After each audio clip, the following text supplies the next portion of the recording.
Chapter 1641. They hadn't eaten for a long time and didn't have enough nutrition, causing most of the southern Ming soldiers to look like they were emaciated. In comparison, the logistical support of the soldiers of the 5-star army was very good. They could get whatever they needed. All of them were tall and sturdy. In addition, they had reasonable training. Most importantly, Yang Chendong valued them highly. Just comparing them to the army, the difference between the two sides was many levels. Not to mention, in terms of equipment, the 5-star army was a pure firearms army. Their firearms could take a person's life from 100 steps away. On the other hand, what about the southern Ming army? They were still using the most primitive weapons. Even if they had firearms, their strength would be greatly reduced due to lack of training. How could they be a match for the 5-star army? Facing Zhu Qixian's question, Kuang Yi wanted to tell the truth. However, if he did that, it would make the emperor sad and prove that he was incompetent. Thus, after thinking about it, he politely said, "Emperor, if we really fight, I'm afraid that we only have a 50% chance of winning. 50%? If that's the case, then it's 50%. There's nothing to be afraid of. After all, no one can say that they will definitely win. Alright, since it's like this, Grand Tutor, you can go and prepare. As for how much silver you need, I'll give you an order later." Zhu Qixian didn't know that Kuang Yi was comforting him. He really thought that the southern Ming army was very strong and could fight against the 5-star army. After hearing this, Kuang Yi wanted to explain. However, after thinking about it, he didn't say anything. He found that even if he said anything, it would be useless. Instead, it would make the emperor lose confidence. If that was the case, the southern Ming army would be in danger. Moreover, there was no evidence that the 5-star army would definitely make a move against them. Just like what the staff officer in the army headquarters of the 5-star army said, there, not only the southern Ming Empire, but also the topography of any power would be recorded. Perhaps he was thinking too much. With the spirit of AQ in his heart, Kuang Yi left the palace. He didn't even return home and went straight to the Ministry of War. Since the emperor had already said that he wanted to develop the military, he had to plan it well and get the silver first. Crimson City. Today was Yu Qian's day off, so he personally accompanied Chen Sun, Wang Zhua, Xia Chong, Shao Xian, Wei Luo, Shang Lu, and the imperial censor of the left to tour the city. Their destination this time was the Tomb of the Kings, in the eyes of the citizens of Crimson Nest City. The so-called King's Tomb naturally referred to the place where the kings were buried. It referred to the place where the kings of the various countries who were defeated by the 5-star army were placed under house arrest. This was a street near the East City. Looking from afar, one could see that each courtyard was quite large, and there was a king imprisoned in each courtyard. Unlike the other streets, both ends of this street were guarded by 5-star army soldiers. After a rough calculation, there were no less than 1,000 people. This didn't include the police and the 5-star army soldiers patrolling the streets. According to Yu Qian's introduction, there were 2,000 to 3,000 Yang family soldiers responsible for the security of this street. With so many soldiers, it was enough to show how much importance the Yang Xia placed on the Tomb of the Kings. It was also thanks to Yu Qian leading the team today. Otherwise, if the South Ming observation group wanted to go alone, they wouldn't be able to enter. City Lord. Seeing Yu Qian lead a group of people over, most of whom were wearing South Ming official robes, a colonel in charge of security here ran over and gave a standard military salute. "You've worked hard. How about this, we'll go in and take a look. This is the king's token." Yu Qian smiled modestly and took out a golden token with the word Yang on it. "Yes." The colonel walked up and checked the token. After confirming that there was no mistake, he turned around and made a gesture to let them pass. From this, it could be seen that the security here was tight, and even Yu Qian couldn't enter without permission. Seeing this, the left assistant minister of rights Zhou Ziong said with dissatisfaction, "There's no need to be so careful." Facing Zhou Ziong's question, Yu Qian acted like he didn't hear it and continued to walk into the street. Behind him was a group of officials from the Southern Ming Empire's observation group. Not long after entering the street, they saw the first courtyard. Iron bars thicker than fingers replaced the courtyard walls and completely wrapped around the courtyard. The advantage of this was that it could prevent people from escaping, and it could also allow people outside to easily see everything inside, making it easier to monitor. An old man in his 70s was sitting in the courtyard, basking in the sun. When he heard the sound of footsteps and saw Yu Qian leading a group of people outside the courtyard, a trace of guilt flashed across his face, and his face instantly turned red. Even so, he didn't turn around and go back inside. This was because if he didn't say anything or went back without orders, he would be punished according to the Xianxia law. This punishment wasn't heavy, it was just starvation for 3 days. This old man didn't care at first, but after being starved several times in a row, he finally became obedient. When he saw Yu Qian and the others, although his expression was ugly, he didn't hide inside the house. The old man didn't hide, but Yu Qian had already spoken. "Lily, how are you?" "What?" "He's the original king of Jianghu, Lily." It would have been fine if Yu Qian didn't speak, but once he spoke, it immediately attracted cries of surprise from the South Ming Kingdom's observation group. If they didn't know any of the other kings, they definitely knew who Lily was.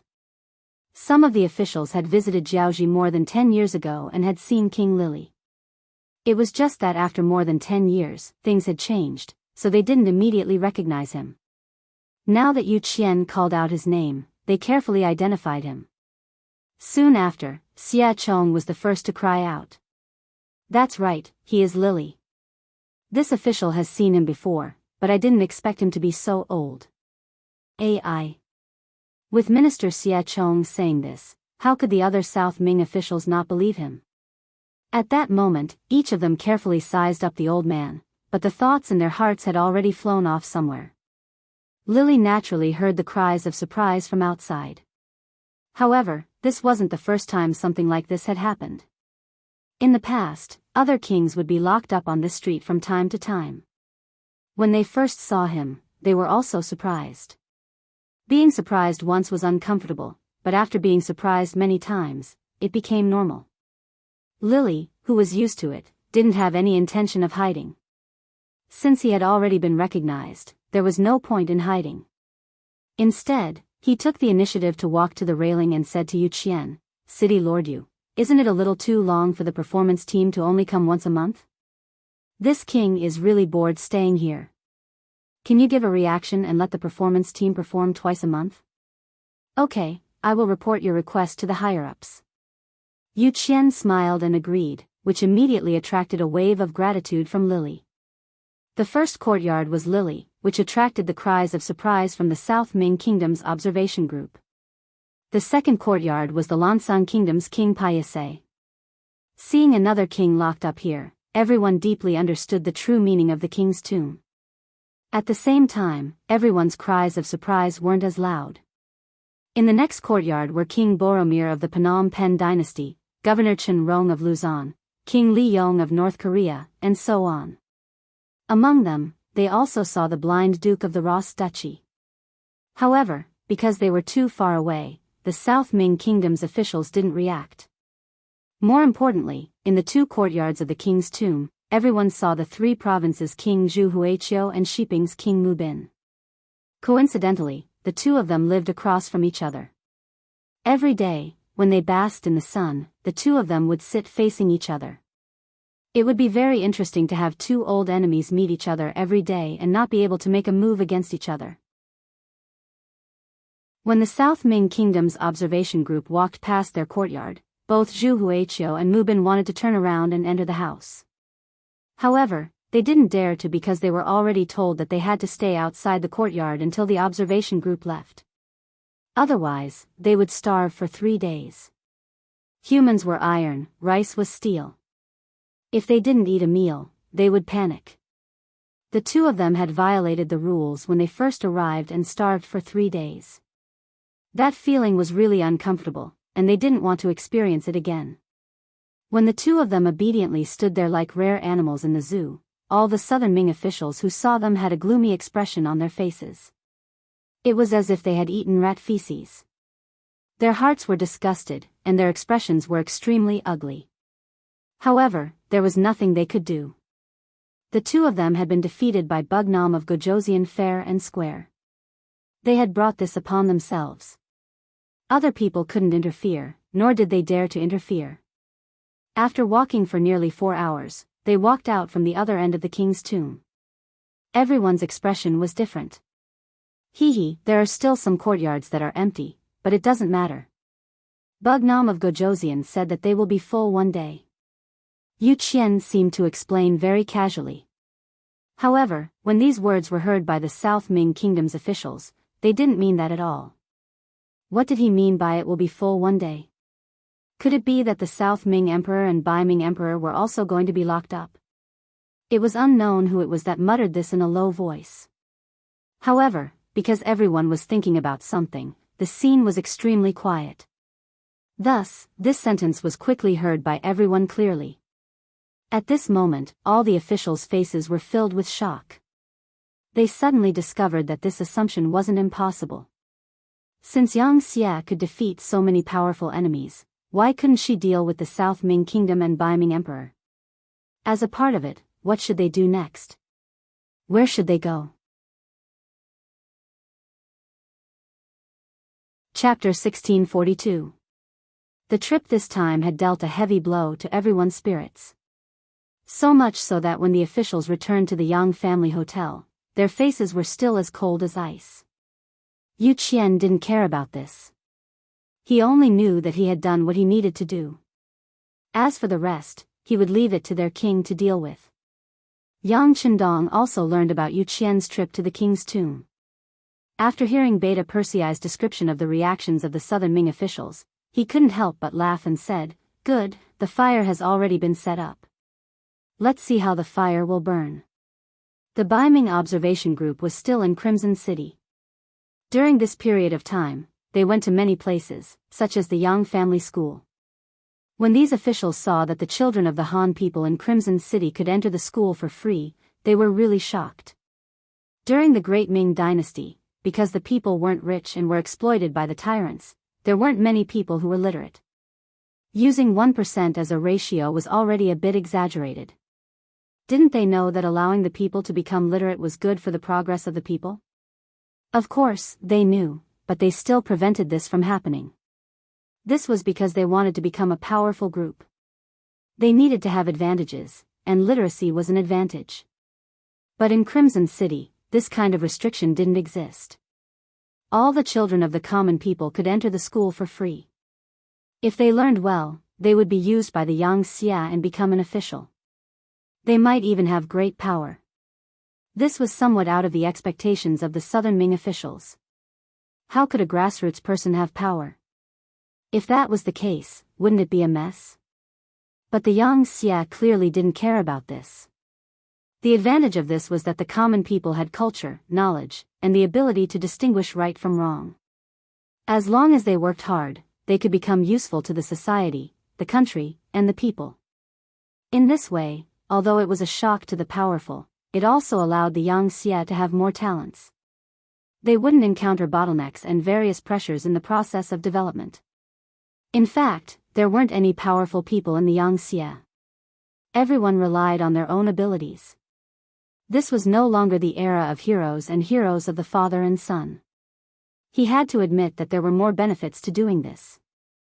When power no longer belonged to certain people, the intensity of the competition would stimulate everyone to constantly work hard. Otherwise, they would face the danger of being eliminated. When the sounds of studying entered their ears, many of the Southern Ming Empire's officials looked pensive. They had a feeling that if they allowed Yang Xia to continue developing, it wouldn't be a problem for them to replace the Southern Ming dynasty. Not only the school, but after walking around the factories, they realized that Yang Xia was already so powerful. A complete light industry was developing into a heavy industry. With self-sufficiency, they no longer needed to rely on others and could still live well. This was also why Yang Xia was so confident. It could be imagined that as time passed, Yang Xia's workshop, lathe, and programming would pull further and further away from the primitive Southern Ming. In the end, the strength of both sides would not be on the same level.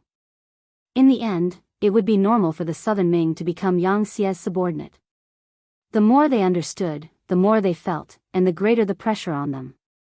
This trip to Crimson City was like opening a new window, making all the officials in the observer group feel great pressure. Everyone knew that the stronger Xia was, the more danger the Southern Ming dynasty would be in. Their status and safety would be more and more uncertain. After all, no one wanted to see a powerful neighboring country appear.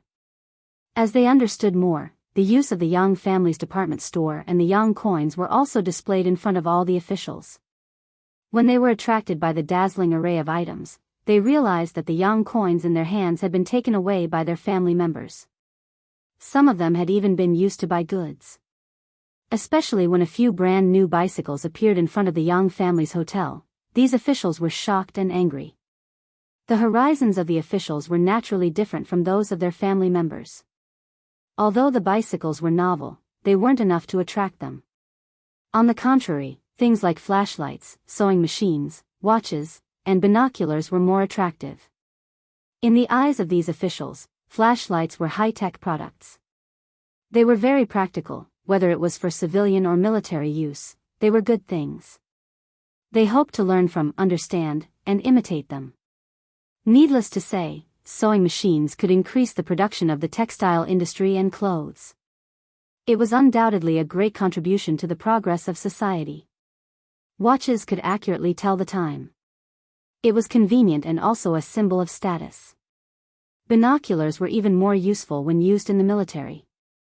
Although the binoculars sold in the Yang family's department store were a bit low magnification and were far inferior to those of the five-star army, in the eyes of the country bumpkins, it was already very powerful.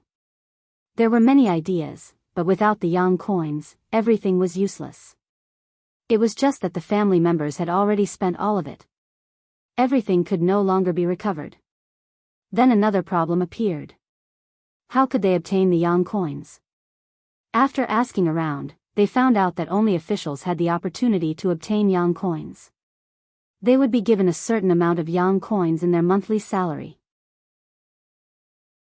Yang coins couldn't be bought with silver. It was one of the most valuable currencies. Using the opportunity to inquire about the Yang coins, the salary system of Xia officials appeared in front of the Southern Ming officials.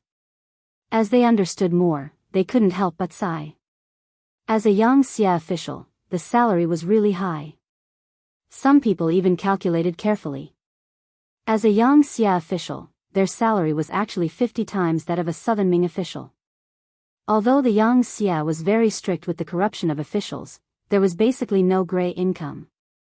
However, if one could live a good life just by relying on their salary, who would be willing to stretch their hands everywhere, cause countless troubles, and be impeached all the time? Through the Yang coins, everyone had a better understanding of the Xia officials' salary system. This was the main reason why Yang Qindong gave them the Yang coins. As for some of the goods being bought by the Xia, Bugnam of Gojoseon didn't care. After all, it wouldn't be long before the Southern Ming Empire became a part of the Xia. So what if those things were passed on? Not only did the officials understand the origin and use of the Yang coins, but the family members also had a deeper understanding. Some people couldn't help but sigh, if I could become a Xia official, it would be a very happy thing. It was just a sigh. However, when the officials heard this sigh, they would be lying if they said that they weren't moved at all. Many people even started to consider whether it was possible to become a Xia official from the Southern Ming Empire. It was also at this time that Yu Qian and Xin Yu received Yang Qindong's instructions and unintentionally mentioned the 9 cabinet elders during the banquet. They specifically mentioned that there were only 5 cabinet elders. The remaining 4 spots were reserved for Southern Ming and Bai Ming officials. These people might be a bit bureaucratic, but it was undeniable that they had a lot of experience as an official. This was something that the new Xia officials couldn't compare to. When faced with a problem, experienced officials would often have a very gentle way to solve it. This was something that could be learned and used as a reference. The cabinet elders' empty spot was right there. They couldn't help but think about it. All of a sudden, a few officials became excited. However, they had been officials for many years and had seen and heard too many things. On the surface, they didn't show any abnormalities. However, once this kind of impatience appeared in their hearts, they couldn't suppress it. At this point, the various thoughts and opinions that needed to be forced onto the observer group were basically completed. At this time, the Southern Ming Emperor Zhu Qizhen sent someone to deliver a decree to the Yang family hotel. It was to summon the observer group back to the Southern Ming Empire. Once the decree was issued, although there was still a month before the observer group was allowed to stay in Crimson City for 2 months, everyone had to go back. No matter how much they loved Crimson City, they were still officials of the Southern Ming Empire. Yang Qindong naturally knew about Emperor Ying's decree. Hee, looks like someone can't hold it in. After laughing, Yang Qindong looked at Yu Qian and Shen Yu, who came to report, "The two of you will be busy for a while. It is our wish to serve the king." Yu Qian and Shen Yu stood up and bowed. After the decree was issued, the observer group was only given 3 days to prepare. Some of the family members were naturally a bit noisy. Clearly, they hadn't played enough. Or rather, there were still many places in Crimson City that they hadn't been to. They couldn't help but complain that the emperor was a bit unreasonable. As such, the officials were all trying their best to persuade them. At this time, Yu Qian and Shen Yu appeared in the Yang family hotel. Then, the observer group officials were called away by them. They said it was to send them off, but everyone knew that there must be something to talk about. Not only were the ordinary officials of the observation group called away, but even high-ranking officials like Chen Sun and Wang Zuo were also invited to the palace by the Black Knights. Seeing the Black Cavalry eyeing them covetously, they were really worried that if they dared to refuse, what kind of serious consequences would there be? Just like that, 3 whole days passed. Not only did Yang Qindong, Yu Qian, and Shen Yu act, but even the other 3 elders, Wan Shaochen, Wu Qian, and Long Tainan, appeared in the Yang family hotel and invited the officials to a meal. All of a sudden, almost all of the officials who had reached the 4th rank and above were invited to the banquet. As for the content of the conversation, it was up to each person to decide. In reality, what Yang Qindong and the others talked about with the Southern Ming Empire officials wasn't a big matter. Sometimes, it was just a small talk. For some officials, they didn't even make a wish to become an official. But was what they talked about that important? Chapter 1643. What was important was that they had talked about it. As long as the officials were talked about, they would be suspected when they returned to the Southern Ming dynasty. It would be even more difficult for them to be put in an important position. How could Chen Sun and Wang Zuo not see the reason behind this? However, they had no other choice. In the territory of Qiqian City, they did not dare to go against Yang Qindong's good intentions. Moreover, they also needed to find a way out for themselves. Although being able to go to the meeting did not mean that they would definitely join the Yang Xia, at least they would not offend Bugnam of Gojoseon. Moreover, so many officials did not refuse, so why would they refuse? Wasn't this the same as digging their own graves? No one with political wisdom would do such a foolish thing. In the same small courtyard, Yang Lu was listening to Yang Ying's report. He was talking about the officials of the Southern Ming Dynasty's observation group being talked about. Master, as of now, all the officials of rank 4 and above in the observation group have been talked about.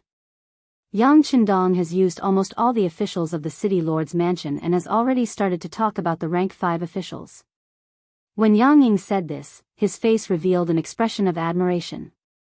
At this moment, Yang Lu's face was also filled with admiration. He naturally saw through Yang Qindong's intentions.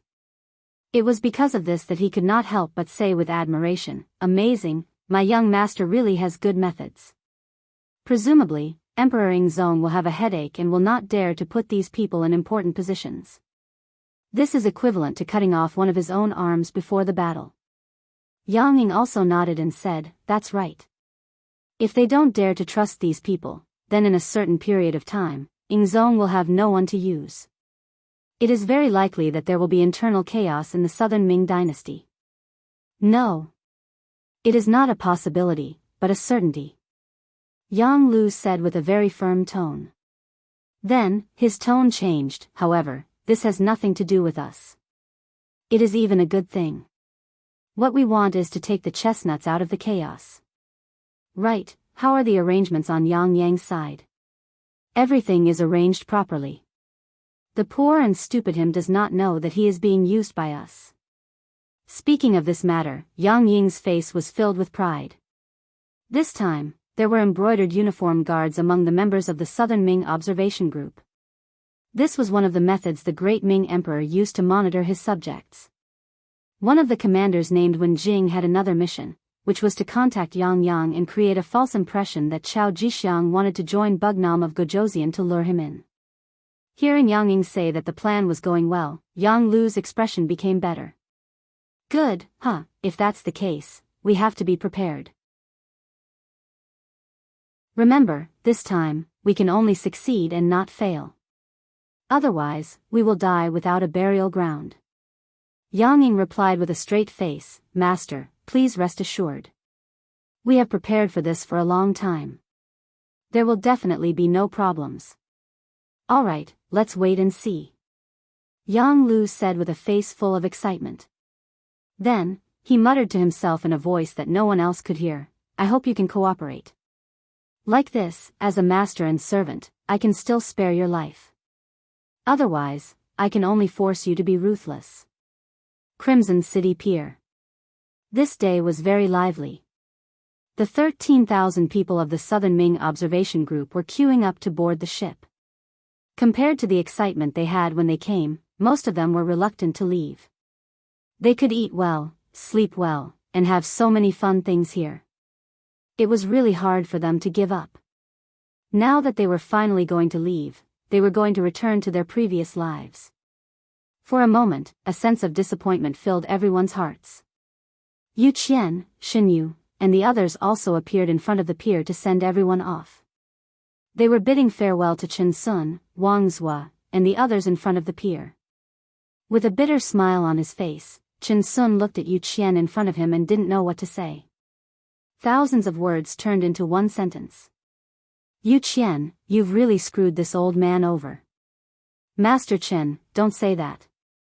Can't you see that our Xianxia is already much stronger than the Southern Ming Empire? This is because our king is virtuous.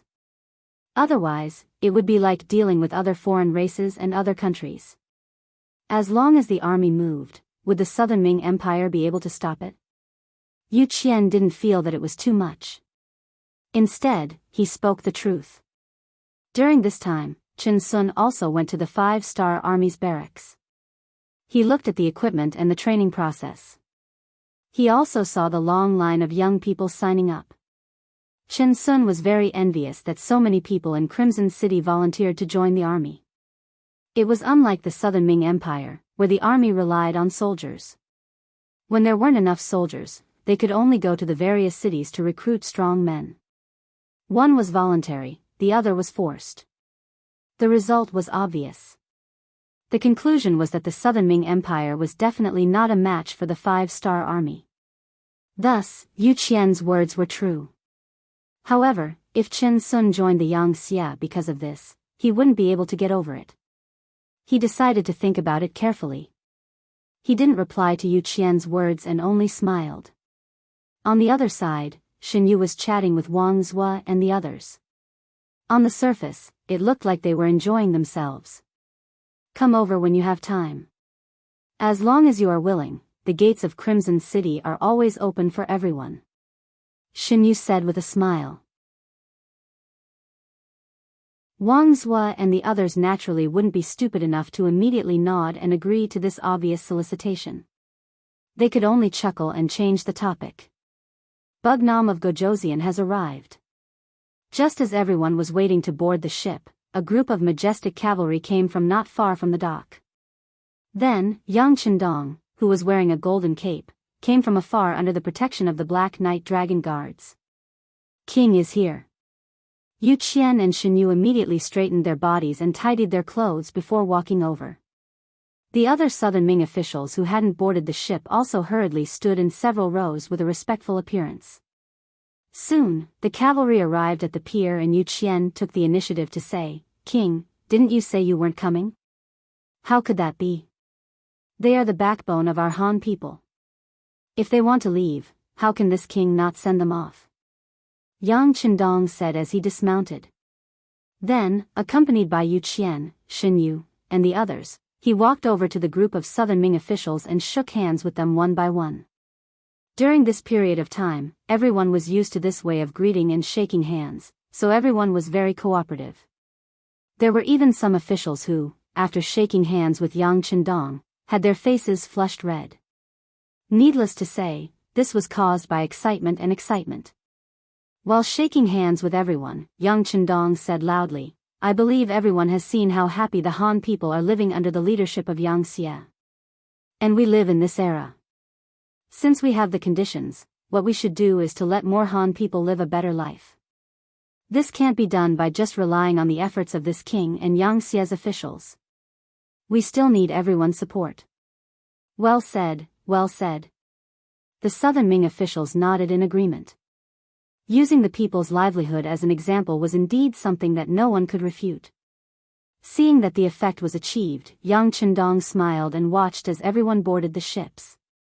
Ships appeared one by one and left one by one, slowly sailing out of Crimson City's new pier. On the cruise ship, many members of the observer group were still waving their hands towards the shore, looking reluctant to part with them. Wang Zhicheng and his sister Wang Shang also waved for a while. When they saw that the pier was far away, they casually found a place to rest in the ship's cabin.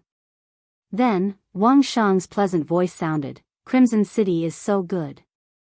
It's 10,000 times better than our capital. I really don't know when we will be able to come back." After sighing, Wang Shang said to herself, "Brother, if grandfather comes to Xianxia to be an official, do you think we can live here forever?" Wang Zhicheng, who was called by his sister, nodded perfunctorily. "That's right." At this moment, he didn't hear what his sister said at all. All of his attention was on the ship's cabin. In the end, he still won. He borrowed some money from his friends and sister to buy a bicycle and left it there. This was his biggest gain from this trip. He even began to imagine what kind of commotion he would attract when he rode a bicycle through the streets of the capital, and how many envious gazes would look at him. One of the siblings was talking, while the other was thinking about something. They didn't notice that not far from them, two embroidered uniform guards had already secretly recorded everything they said and how they behaved. It was written that Wang Shang had an incomparable love for Crimson City and wanted to persuade her grandfather, Wang Zhua, to be an official in Xianxia. Her brother Wang Zhicheng was also thinking about the feasibility of this and nodded thoughtfully. Strictly speaking, the contents of the records didn't match up. Because Wang Zhicheng didn't hear what his sister said at all. However, this wasn't important. What was important was what Emperor Ying would think when he saw these records, what kind of measures he would take, and what kind of commotion Wang Zhua and the entire Wang family would face. In front of the pier, the last ship had already left. Yang Qindong sighed and said, "Our actions this time will definitely make Emperor Ying unhappy. I'm afraid these officials will be in danger. How about this, you guys immediately come up with a plan. If there's danger, how to save them. When the time comes, the intelligence department will fully cooperate with you." Yu Qian and Xin Yu, who were called out, also knew that this matter was of great importance. They immediately nodded and said, "Yes, Wang. We'll go back and come up with a plan. Yes, you must do your best to perfect it. Don't be afraid of spending money. Many of these people have real talent. If they can join Xianxia, it will be extremely beneficial for us to manage the entire Southern Ming dynasty in the future." "Yes, we're clear." Yu Qian and Xin Yu gave their assurances again. Yang Qindong nodded in satisfaction and then left the pier with the black cavalry.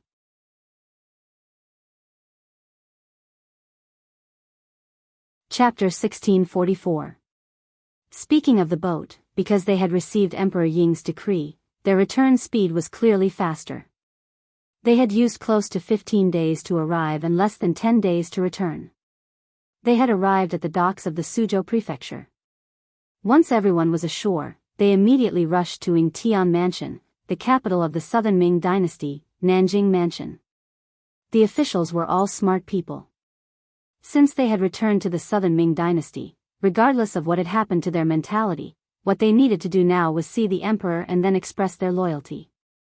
Wang Jicheng, Wang Shang, and the others also got off the boat. However, for some reason, they felt that the air they breathed was not as fresh as before. It was to the point that everywhere they looked was not pleasing to the eye. The formerly bustling capital was now like a countryside in their eyes. There were flaws everywhere. In particular, when they entered the capital and saw the occasional rice fields on the sides of the streets, they felt a wave of disgust and discomfort.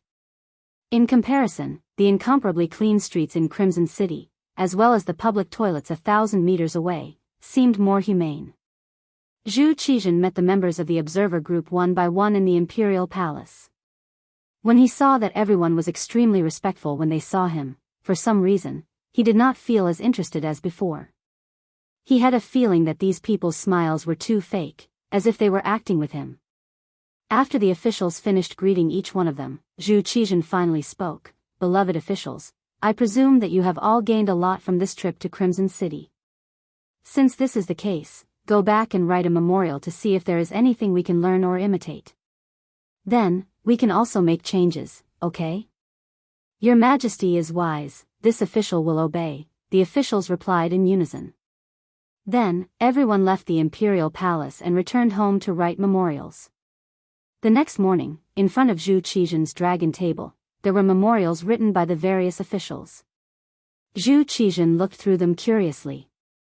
However, not long after, he angrily threw these memorials to the ground. It had to be said that these memorials talked about many things. For example, the Ministry of Personnel's memorials said that they were going to clean up the officials again. Anyone who was found to be corrupt would be heavily punished. For the sake of governance, officials were not allowed to engage in business. Anyone who took over extra land should also be returned. Anyone who had business in their family should also immediately stop to prevent collusion between officials and business. The Ministry of Revenue reported that they were going to reinstitute the business tax and collect heavy taxes. Regardless of whether one was a grand scholar, high scholar, or elementary scholar, they would still have to pay taxes when doing business. Everyone was equal. Only then would the wealth of the country be abundant. Only then would they be able to do what they wanted to do and benefit the people. The Ministry of Rights Memorial said that they wanted to set up a Nanming newspaper to allow the common people to have a voice. This way, they could eliminate the existence of any undesirable things to the greatest extent. He also wanted to set up public schools, with the imperial court providing money so that the commoners could have books to study and develop their wisdom. The Ministry of Justice's memorial said that they wanted to expand the dungeon and severely crack down on the outlaws among the people, especially those officials with backgrounds, so that everyone would be equal. Only by giving the common people peace and order would the common people feel safe and happy. Only then would the common people truly support the Southern Ming dynasty. The Ministry of Works said that they wanted to open more factories. At the same time, they wanted to raise the social status of blacksmiths, carpenters, and craftsmen. Only then would they be able to better display their enthusiasm and build the Southern Ming dynasty. Even the imperial censor of the left, Shang Lu, wrote a memorial saying that they wanted to clean up the governance of officials and reduce unnecessary expenses for the imperial court. For example, they wanted to reduce the expenses of the embroidered uniform guard, expand the area of the streets, build more public toilets, and let the common people develop the good habit of not urinating and defecating everywhere. They wanted to change the environment of the entire Southern Ming dynasty so that everyone would not have to live in a stinky environment. They could also reduce the occurrence of diseases and so on. Looking at these memorials, if they were not asking for money, they were asking for people, or they were criticizing the Southern Ming dynasty's system and bad habits. How could Zhu Qizhen not be angry? It was rare for him to throw a tantrum in the main hall for several hours. His shouts could be heard from time to time from the throne room. Setting up a business tax and taking back the privileges of scholars. What does Chen Sun and the Ministry of Appointments want to do? Do they want us to become enemies with all the scholars in the world and cause chaos without a war? Set up a newspaper when school starts. What does the Ministry of Rights want to do? Could it be that if we don't set up a newspaper, We won't be able to hear the voices of the common people? Expand the dungeon? What does the Ministry of Justice want to do? Do we have so many bad people in the Southern Ming Dynasty? What bright heaven and earth? Could it be that the skies of the Southern Ming Dynasty are dark and gloomy? The Ministry of Works is even more ridiculous. Raising the status of the craftsmen, are they trying to change the current state of the Southern Ming Dynasty? Won't this cause chaos? If the status of the craftsman is raised, will the status of other people be raised as well? Especially this imperial censor. According to what he said, are we living in a stinky environment every day? The common people will get sick when they eat grains. This is originally a matter of heaven and earth. How can it be that the common people's production has anything to do with our current environment? After calling out the names of the various departments, Zhu Qizhen overturned the dragon case in a fit of anger. The eunuchs at the side were so scared that they trembled in fear, not daring to say a word. Are they rebelling? All of them are pointing fingers at me. I think they have clearly been bribed by Yang Chendong. We don't believe that Crimson City is really as good as they say. How is this observing and learning? This is clearly eating other people's food and then coming back to bite their master. These people all deserve to be killed, they deserve to be killed. Zhu Qizhen couldn't be blamed for being so angry. He had his subordinates give their opinions because he wanted to see if they had any gains. If there was, he could make appropriate changes without putting in too much effort. But now, how was this appropriate change? It was clearly overturning everything. The Southern Ming Dynasty was also degraded by everyone. As the emperor, he naturally had no face. It would be strange if he wasn't angry. After venting his anger, Zhu Qizhen stood there panting. The head eunuch Qian Sangbao finally found an opportunity and hurriedly knelt on the ground. Your Majesty, don't be too angry. Your health is more important. It's not worth it for these officials. Yes, it's not worth it. Zhu Qizhen said in a fit of pique. Then, he said, go, summon beloved official Chao to see us. The so-called beloved official Chao was the guard of the embroidered uniform guard, Chao Jixiang. The kneeling Qian Sangbao naturally didn't get along with him, but this was the emperor's order. He didn't dare to stop him. He hurriedly gave a look to the eunuch at the side. At this moment, Qian Sangbao was secretly delighted. He was thinking that the emperor had nowhere to vent his anger. Perhaps Chao Jixiang came at this time to eat melons. Chao Jixiang, who was on duty in the palace, was quickly found. He came to the throne room and knelt down.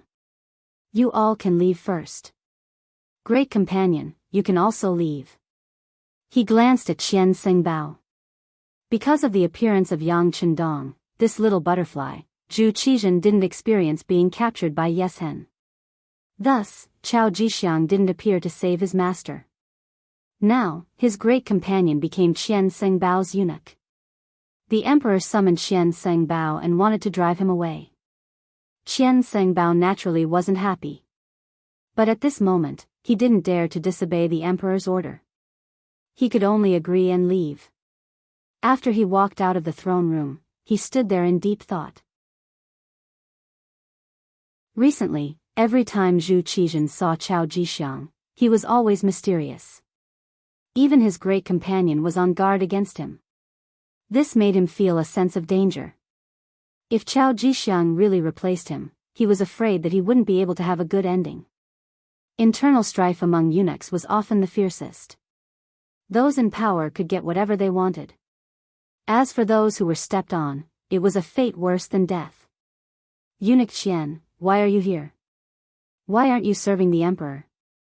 Qian Sangbao, who was in deep thought, was surprised when a voice came from behind him. He looked in the direction of the voice and saw the head eunuch of the empress, Mao Mu. Although they were both head eunuchs, one served the empress while the other served the emperor. The difference in status was too great. Oh, so it's eunuch Mao. What's wrong? Are you leaving the palace? Yes, the empress wants to weave cloth. Aren't I going out to choose?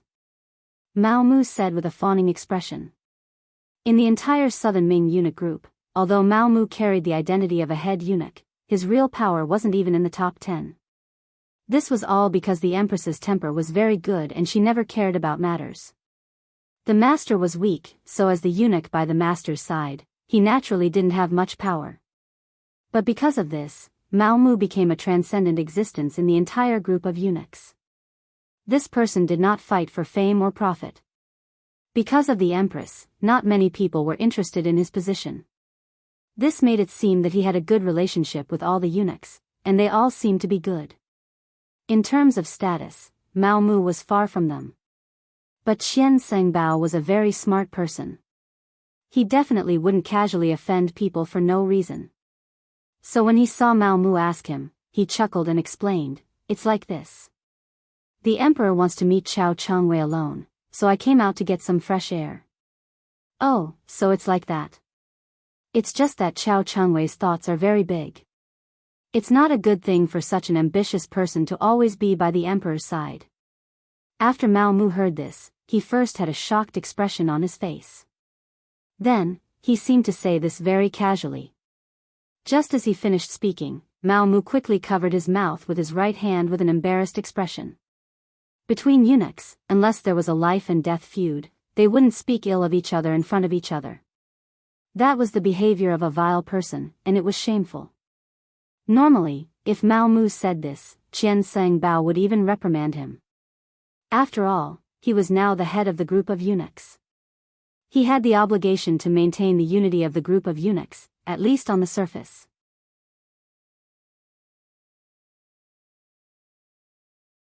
Chapter 1645. But now that he was angry, Mao Mu's words hit the bottom of his heart.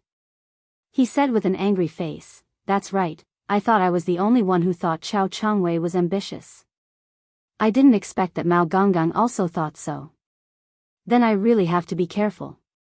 Haha. Qian Gonggang, you are busy. I still have to go out of the palace. I will talk to Qian Gonggang when I have the chance." Mao Mu didn't say anything this time. Some words were enough to be said once. Saying too much would have the opposite effect. Mao Mu left like this. Along the way, he took the token given by the Empress and walked out of the palace with the 6 little eunuchs. Then he walked into the market and looked around. He went to a few shops but didn't buy any suitable cloth. During this process, no one noticed that while he was chatting with someone in a cloth shop, he had spread the news of Zhu Qizhen's rage and summoning Chao Jixiang. In the entire Yangxia, there were no more than 10 people who knew that Mao Mu was Yang Hodong's spy. Among them, there was an intelligence team that was responsible for contacting him. Wang Shan, the head of the telecommunications department, was the one who knew about it. He was the one who reported everything directly to Yang Chendong. Even the head of the security bureau, Yang San, didn't know. Because of this, Mao Mu's safety was guaranteed. Even if Chao Jixiang had joined forces with the Yangxia traitor, he still didn't know that Mao Mu was Yangxia's spy. When Mao Mu reported some of the news in the palace, Zhu Qizhen was listening to Chao Jixiang's report with a serious expression. "Your Majesty, the matter is like this. I have already contacted that person. He will lead Bugnam of Gojoseon to the ship. When the time comes, we will choose to take action at sea. At that time, no matter how great his ability is, he won't be able to escape." Good. That's right, didn't you say there was a backup plan? Zhu Qizhen asked with interest. "Yes, Your Majesty. I don't know if you still remember Shaowa Province's President Kuroda, who is the Navy General of Shaowa Province. When the Shaowei Province was destroyed by Yangxia, he had escaped with 100,000 soldiers. Over the years, although his strength has weakened, he still has 50,000 Navy elites in his hands. When the time comes, they will also appear and join us to kill Bugnam of Gojoseon. However, he also made a request. That was, if he wanted to reclaim the entire Shaowei province, he needed the emperor to acknowledge their existence. There is also that Yang Lu. He wants to inherit the throne after Bugnam of Gojoseon's death, but he said that he will definitely obey the emperor's management. Once he stabilizes his position, he is also willing to send troops to attack Baiming and help the emperor unify the world. As soon as Xiao Jixiang opened his mouth, he laid out all the plans and the requests of the so-called allies. Hearing this, Zhu Qizhen frowned. After hesitating for about half an hour, Zhu Qizhen opened his mouth. We can agree to President Kuroda's request. Originally, we didn't need to pay too much attention to a small island country. But Yang Lu's request. Xiao Jixiang was the best at reading people's expressions. When he saw Zhu Qizhen's expression, he guessed something. He immediately said, Emperor, please rest assured. We can agree to his request first. After he stabilizes Yang Xia and helps us deal with Baiming, we can find an opportunity to kill him. Yes, that's what I mean. Bugnam of Gojoseon's appearance has already caused chaos in the Great Ming Dynasty for so long. If he dies, there can't be any more chaos. We can't fall for the same thing twice. Zhu Qizhen said with a satisfied expression. Just like that, the two of them, Zhu Qizhen and Xiao Jixiang, began to perfect the plan. This conversation lasted for nearly 4 hours. In the end, Zhu Qizhen ordered someone to bring in the meal and even rewarded Xiao Jixiang to eat with him. This made Xian Sanbao, who was waiting outside, very envious. At this time, he felt that his position was in danger, but he didn't have any better ideas. Because he didn't know what Xiao Jixiang was doing next. In the palace of Qian City, the telecommunications director, Wang Shan, brought the telegram sent by Mao Mu to Yang Qindong. After reading the contents of the telegram, Yang Qindong thoughtfully asked, Did you bring the copy of the telegram from Director Yang San? Yes. Wang Shan also sent the copy of the telegram that he had prepared in advance to Yang Qindong. After staying by Yang Qindong's side for so many years, Wang Shan was also used to the way the young master worked. Therefore, he would send a copy of the telegram that was related to reporting to him. After receiving the telegram from Yang Qindong 2 days ago, Yang Qindong carefully read it again. Then, he put his right hand on the table and tapped it thoughtfully. He seemed to be thinking about something. After about the time it took to drink a cup of tea, he asked, Did you find anything from the phone that I asked you to monitor? No, that phone is rarely used. Presumably, he also knows that some things are not safe to communicate through the phone. Wang Shan replied in a deep voice. Well, he's grown up. He's so careful when doing things, but unfortunately, he didn't use it properly. Since he chose this path of no return, he can't blame anyone for everything. Okay, Wang Shan, go back. Remember, don't tell anyone about what happened today, not even Beta Persei. In the entire Yangxia, Yang Qindong trusted Tiger's Mane the most, followed by a few of his servants, and then Wang Shan. After all, as the head of the telecommunications department, he had access to core secrets. Therefore, although he was only a department head, Wang Shan's position in the entire Yang faction was extremely high. Very few people would not give him face. Wang Shan himself also understood that he could be where he was today all thanks to Yang Qindong. He only needed to do things well and his status would be stable. He nodded heavily, Young Master, please rest assured that no one else will know about this. Wang Shan was able to address Yang Qindong as the young master, just like the servants. This showed how much Wang Shan was valued. Wang Shan took his leave, leaving Yang Qindong alone in the palace study. He sighed. Some things did develop beyond his expectations. He had thought that someone would betray him. After all, when one's status was high and one's vision was broadened, one would have the motivation and ideas to move up. However, when something really happened, and the person who betrayed him was someone he trusted very much, Yang Qindong still felt very uncomfortable.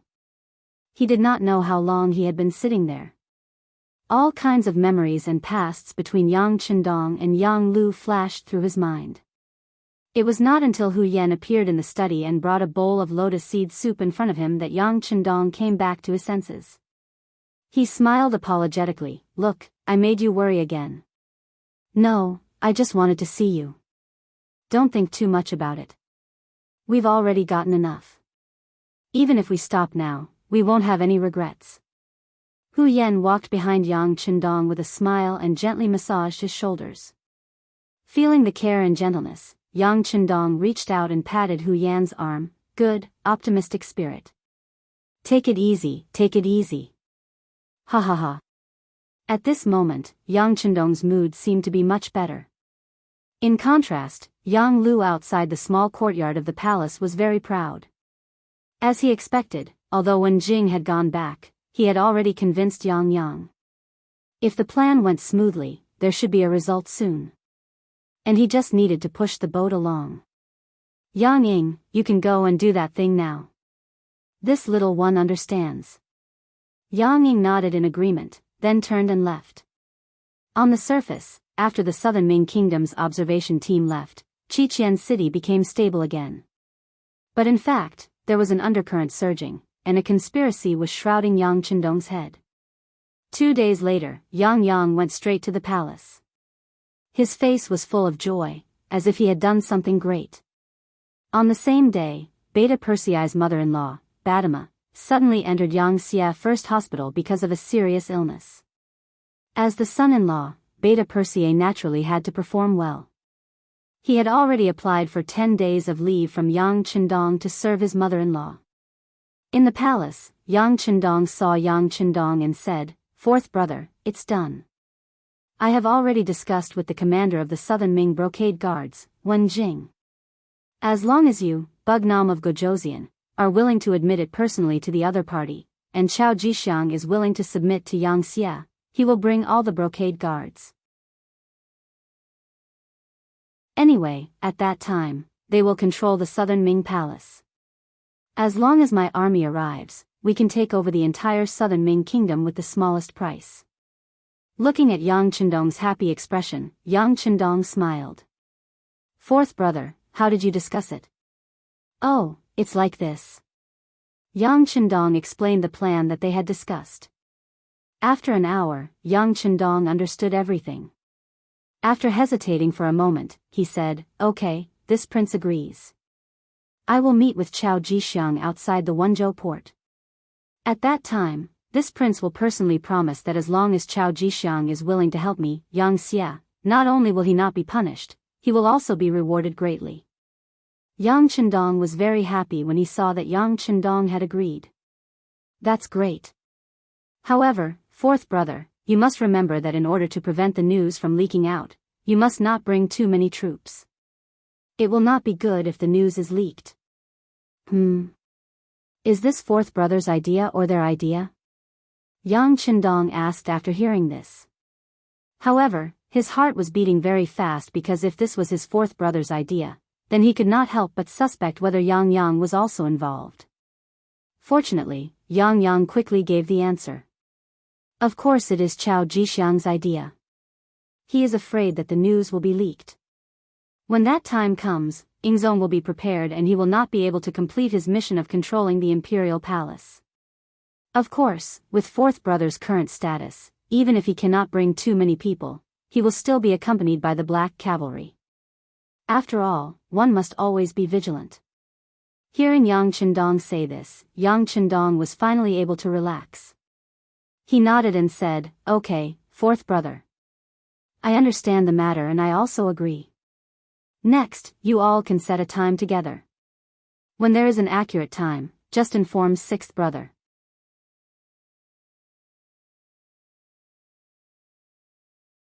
Chapter 1646. "That's the best, ha ha ha." Yang Chendong grinned. Obviously, he wanted to facilitate this matter. This was equivalent to him making a great contribution. At that time, no one would dare to look down on him. Who would say that he was relying on his relationship with fourth brother Yang Chendong? He wanted to prove that he was also a capable person. Yang Chendong agreed. The news quickly reached Yang Lu's ears. In the small courtyard, Yang Ying was so happy that he forgot himself. After all, after so many years of hiding, there was finally a conclusion to this matter. He felt that the burden on his shoulders was a lot lighter. Yang Lu, on the other hand, frowned in joy. "Yang Ying, why do you think he agreed so readily? Is there a trap in this?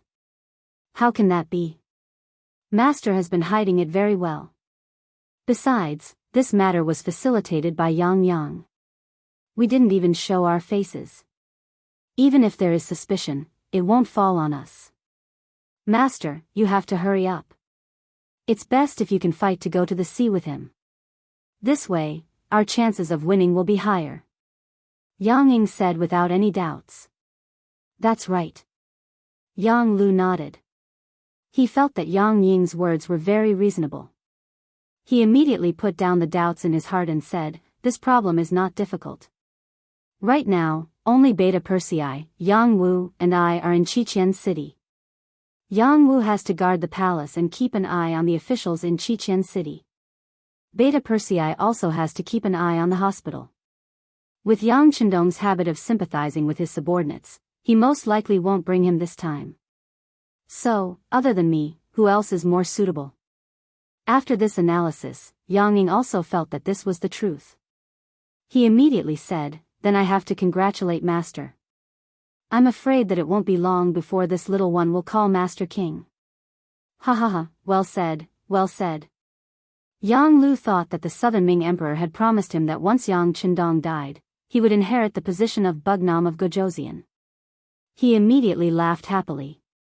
At this moment, Yang Chendong had already agreed to meet Chao Jixiang in private.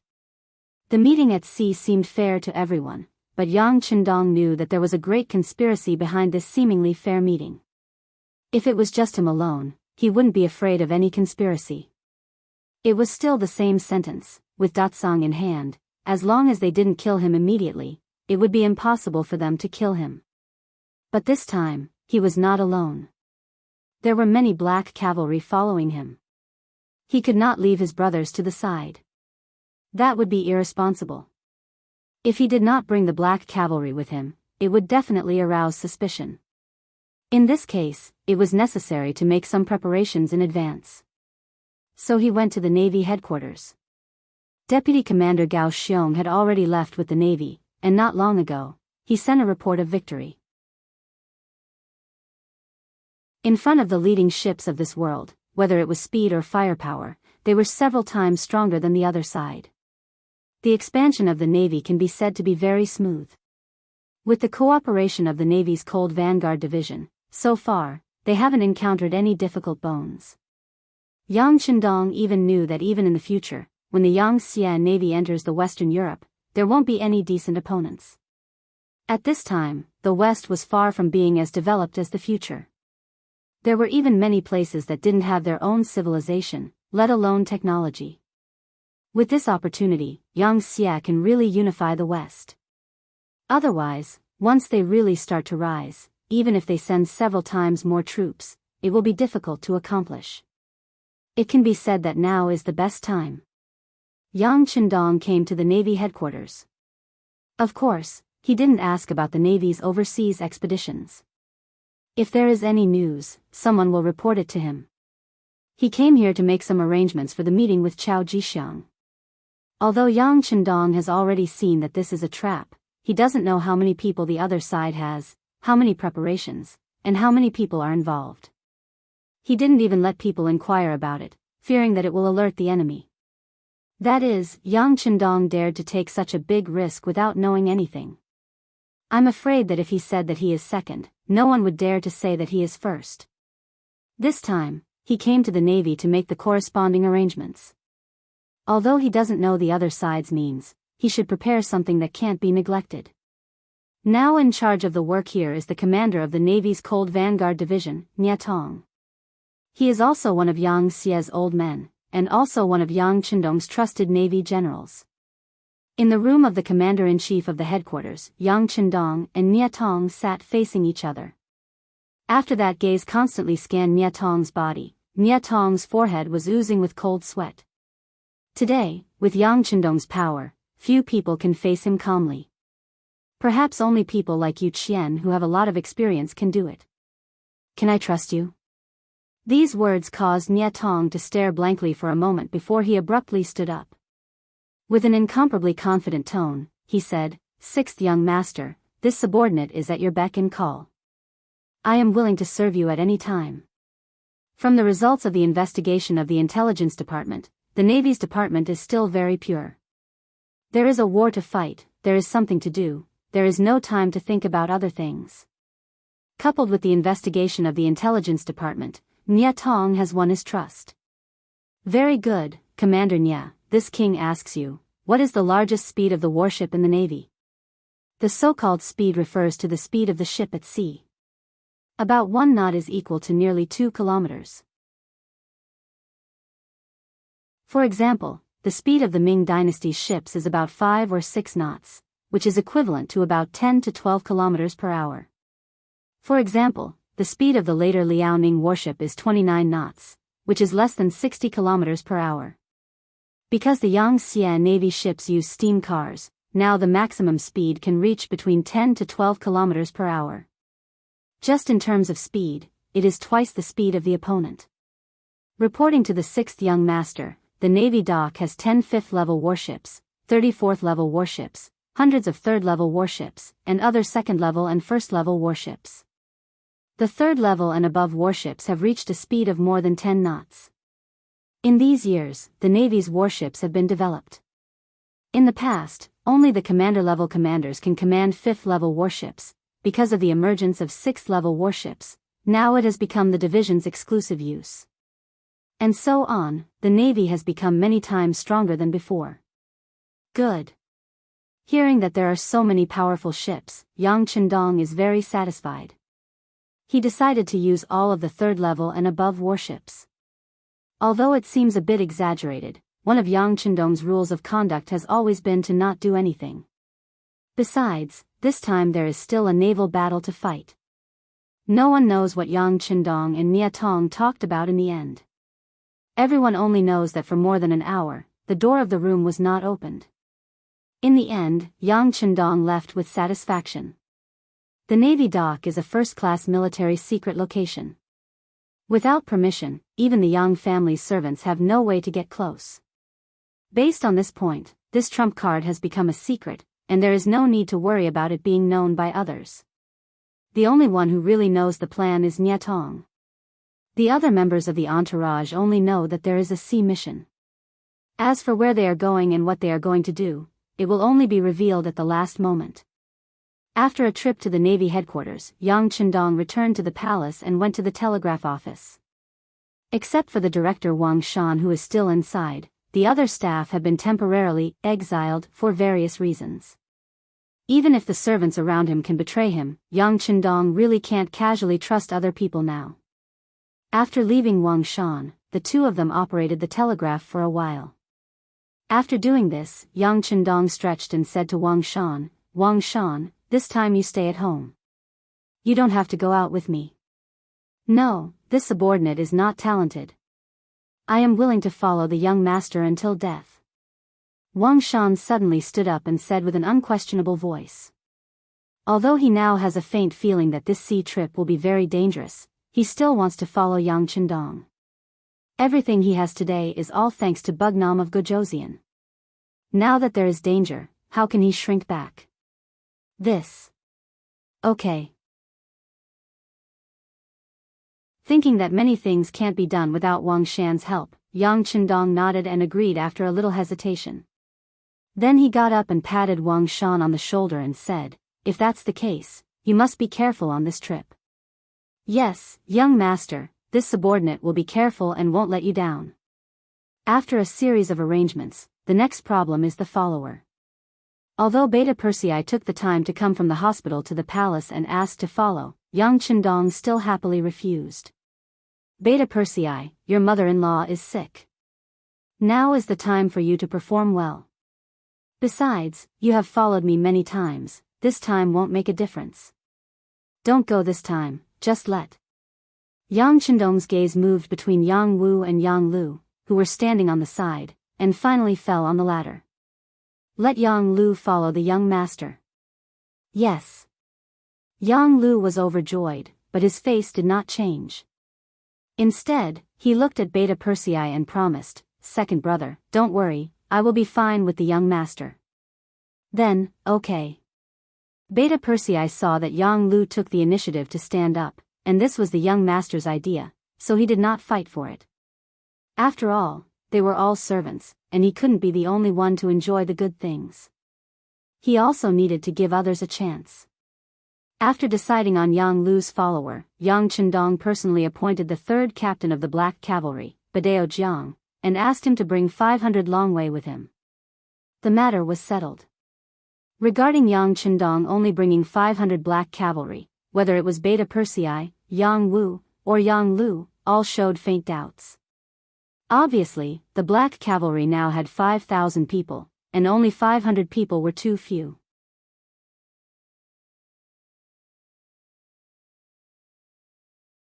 Chapter 1647. Quite a lot. Yang Chendong chuckled. The last time we went to Yunnan, we only had 500 Black Cavalry and there were no problems. Not to mention that this time, other than the Black Cavalry, we also have the Cold Vanguard Army. Oh right, Yang Lu, go back to the Navy headquarters and look for Commander Nye Tong to see who is suitable to accompany us. We don't need too many people, just a battalion of 500 people will do. Yang Lu, who was called out, was very excited and quickly agreed. He did not expect that Yang Chendong would value and trust him so much. At this time, his mentality was shaken. Is it really good for him to go against his master who trusts him so much? Yang Lu did not immediately go to the Navy headquarters. Instead, he first returned to the small courtyard and saw Yang Ying. Master, there is no turning back. Now that your matter has been revealed to the Emperor of the Southern Ming Empire, it is impossible to stop even if you want to. Besides, Yang Chendong has no one by his side right now, so he thought of you. Once the problem with Beta Persei is solved, I'm afraid he will kick you aside. Do you want to endure it again? As the person Chao Jixiang sent to Yang Lu's side, Yang Ying naturally would not allow things to stop halfway. Hearing these words, Yang Lu nodded continuously. He just could not bear it. In fact, he did not have the intention to stop the plan. Otherwise, he would not have discussed it with Yang Ying and would have directly confessed to Yang Chendong. Now that he got the answer he wanted, he nodded vigorously and said, "That's right, this is my opportunity. I must grasp it." In the Navy headquarters, Yang Lu's figure appeared. Commander Nye Tong, who had already received the news, was personally accompanying him. Then, a battalion commander called Wang Nanhu was called. No one knew that Wang Nanhu had already been bribed by Yang Lu. This was also an accident. When Yang Lu was still managing the intelligence agency in the Southern Ming Empire, he received news about Wang Nanhu. This person was actually an early spy that the Southern Ming Brocade Guard had sent to Crimson City. However, what was unexpected was that ever since Wang Nanhu entered Crimson City and Cold Front, his attitude changed rapidly. He actually took the initiative to cut off all ties with the Southern Ming Empire and changed his name from Wang Hunan to Wang Nanhu. Even though there was only a difference of one word, it was very difficult for the Southern Ming Empire's embroidered uniform guard to find someone. The defensive measures of Crimson City were simply too strict. Who knew how many spies had been sent out over the years, but all of them either went missing or were captured and killed. If Chao Jixiang and Yang Xia hadn't started working together and provided this list, Wang Nanhu might have hidden for the rest of his life and become a real Yang Xia. Wang Nanhu was not the only one on the list. There were many others. However, most of them could no longer be found, or it could be said that they had hidden themselves very well. On the other hand, Wang Nanhu, whose name was reversed, was too easy to recognize, which was why Yang Lu had discovered him. It was because of this that Yang Lu named Wang Nanhu. Nye Tong had already received Yang Chendong's secret order to fully cooperate with Yang Lu's actions. Of course, he wouldn't stop him and agreed. After that, Wang Nanhu went to Yang Lu's small courtyard to report. Wang Nanhu didn't know that his identity had been exposed. Over the years, he had even forgotten that he was a spy of the Southern Ming Empire's embroidered uniform guard. It was because he had been very happy over the years in Crimson City. This was because he had confirmed the strength of the Yang Xia. He was also certain that only the Yang Xia could truly let the Han people live a luxurious life without worrying about food or clothing. Over the years, Wang Nanhu had also done his best to integrate himself into this life. Because of his efforts, he had now become a battalion commander of the Navy's cold front. It could be imagined that his future was bright and promising. When he came to the small courtyard with this thought, he first saw Yang Lu sitting on the chair. He knew that this was one of Bugnam of Gojoseon's most trusted servants. He immediately gave a military salute and said with an excited tone, "The Navy's Cold Front's 1st Army's 1st Division's 3rd Regiment 2nd Battalion Commander Wang Nanhu has come to report. Leader, please ask for instructions." Your spirit is not bad." Looking at Wang Nanhu, who was standing there like a pine tree, Yang Lu chuckled. This was considered a compliment. Wang Nanhu, who was in his 30s, also laughed embarrassedly. But Yang Lu's next words made him suddenly feel as if he had fallen from heaven to hell. His whole body was covered in a layer of cold sweat. "But I don't know, seeing you like this, what will Chao Jixiang's guild think?" Yang Lu, who seemed to say this casually, stared at Wang Nanhu without turning his gaze away. Like a thunderclap in his mind, Wang Nanhu suddenly realized that he once had another identity, a secret agent of the Southern Ming Empire's embroidered uniform guard. At this moment, the past flashed through his mind like a movie, causing his face to turn red and white. Wang Nanhu was still struggling as his expression kept changing. He was betting that Yang Lu was trying to trick him. Perhaps this was a test before he was given a mission. Therefore, he tried his best to calm himself down. Then, he chuckled and said, "Chief, what are you talking about? This subordinate doesn't understand."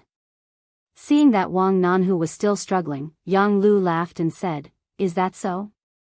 "That's right, Wang Nanhu can't understand, but Wang Hunan should be able to, right?" Boom. Another thunderclap flashed through his mind.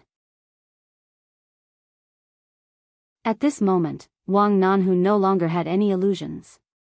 Even his real name was found out. This was no longer a coincidence. The other party already knew his true identity. Since the other party already knew, Wang Nanhu didn't deny it. Instead, he looked around and thought that there must be soldiers lying in ambush. He should be taken down soon. Alright, there's no need to look around. There's no ambush. I'm the only one who knows your current identity. Of course, Yang Lu could tell what Wang Nanhu was thinking. He smiled casually and threw another bomb. "Wang Nanhu, I know that you really want to cut ties with the Southern Ming Empire, so I can give you a chance. Not only will your identity not be known by others, but you can also be a true Xianxia from now on. No one can talk about your past. What do you need me to do?" Wang Nanhu's eyes were filled with hope again. "You don't need to know now. When I need you, you just need to do as I say. Don't tell me you still don't trust me." Yang Lu's tone was profound. "Alright, then I'll listen to your orders." Wang Nanhu agreed because he knew Yang Lu's identity. He really hoped that his relationship with the Southern Ming Empire could be severed. Now that the opportunity was in front of him, he naturally had to seize it. Very good. Seeing that Wang Nanhu agreed, Beta Persei finally had a smile on his face. "Next, gather your battalion and prepare to follow Bugnam of Gojoseon to carry out missions. Remember, you have to listen to my orders. You only have one chance to perform. If you don't seize it, don't blame others. Please don't worry, Chief. I will definitely seize the opportunity," Wang Nanhu said without hesitation. In the imperial palace of Crimson City, Yang Chendong appointed a commander named Wang Nanhu. When Yang Chendong heard this, he didn't say anything. He didn't even send people to investigate.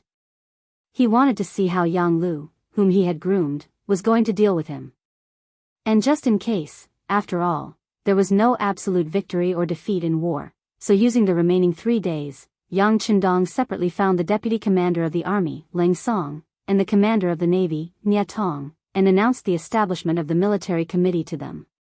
The military committee, also known as the military committee, was equivalent to the cabinet of the civil officials. The members were initially decided to be 5 people.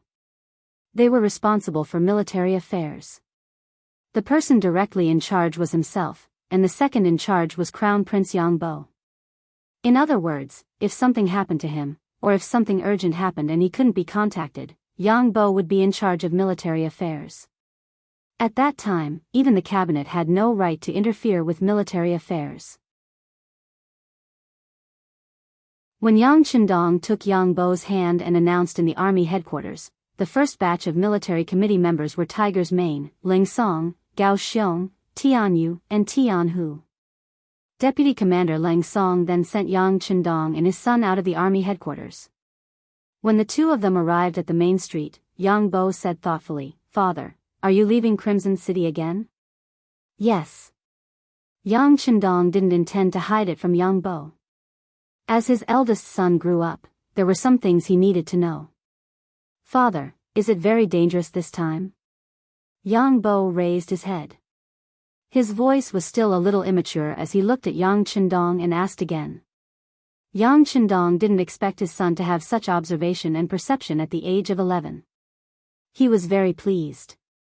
"Yes, it is a little dangerous, but fortunately, everything is under father's control." "Then I'm relieved." A sincere smile appeared on Yang Bo's face. Looking at Yang Bo's adult-like appearance, Yang Chendong smiled and patted Yang Bo's head. He said, Remember. As a king, you have to trust your subjects, but you also have to be careful. You also need to have your own judgment and not be swayed by others. Because of the difference in status, they might not really think about you. As long as you think it's right, just do it." "Yes, I'll remember." With Yang Bo's comprehension ability, he naturally couldn't understand everything, but this didn't stop him from remembering it and slowly understanding it when he returned. After the cabinet, the military committee was also established. Just like that, Yangtze's two major institutions began to operate. Yang Chendong could also put down his burden and do what he should do.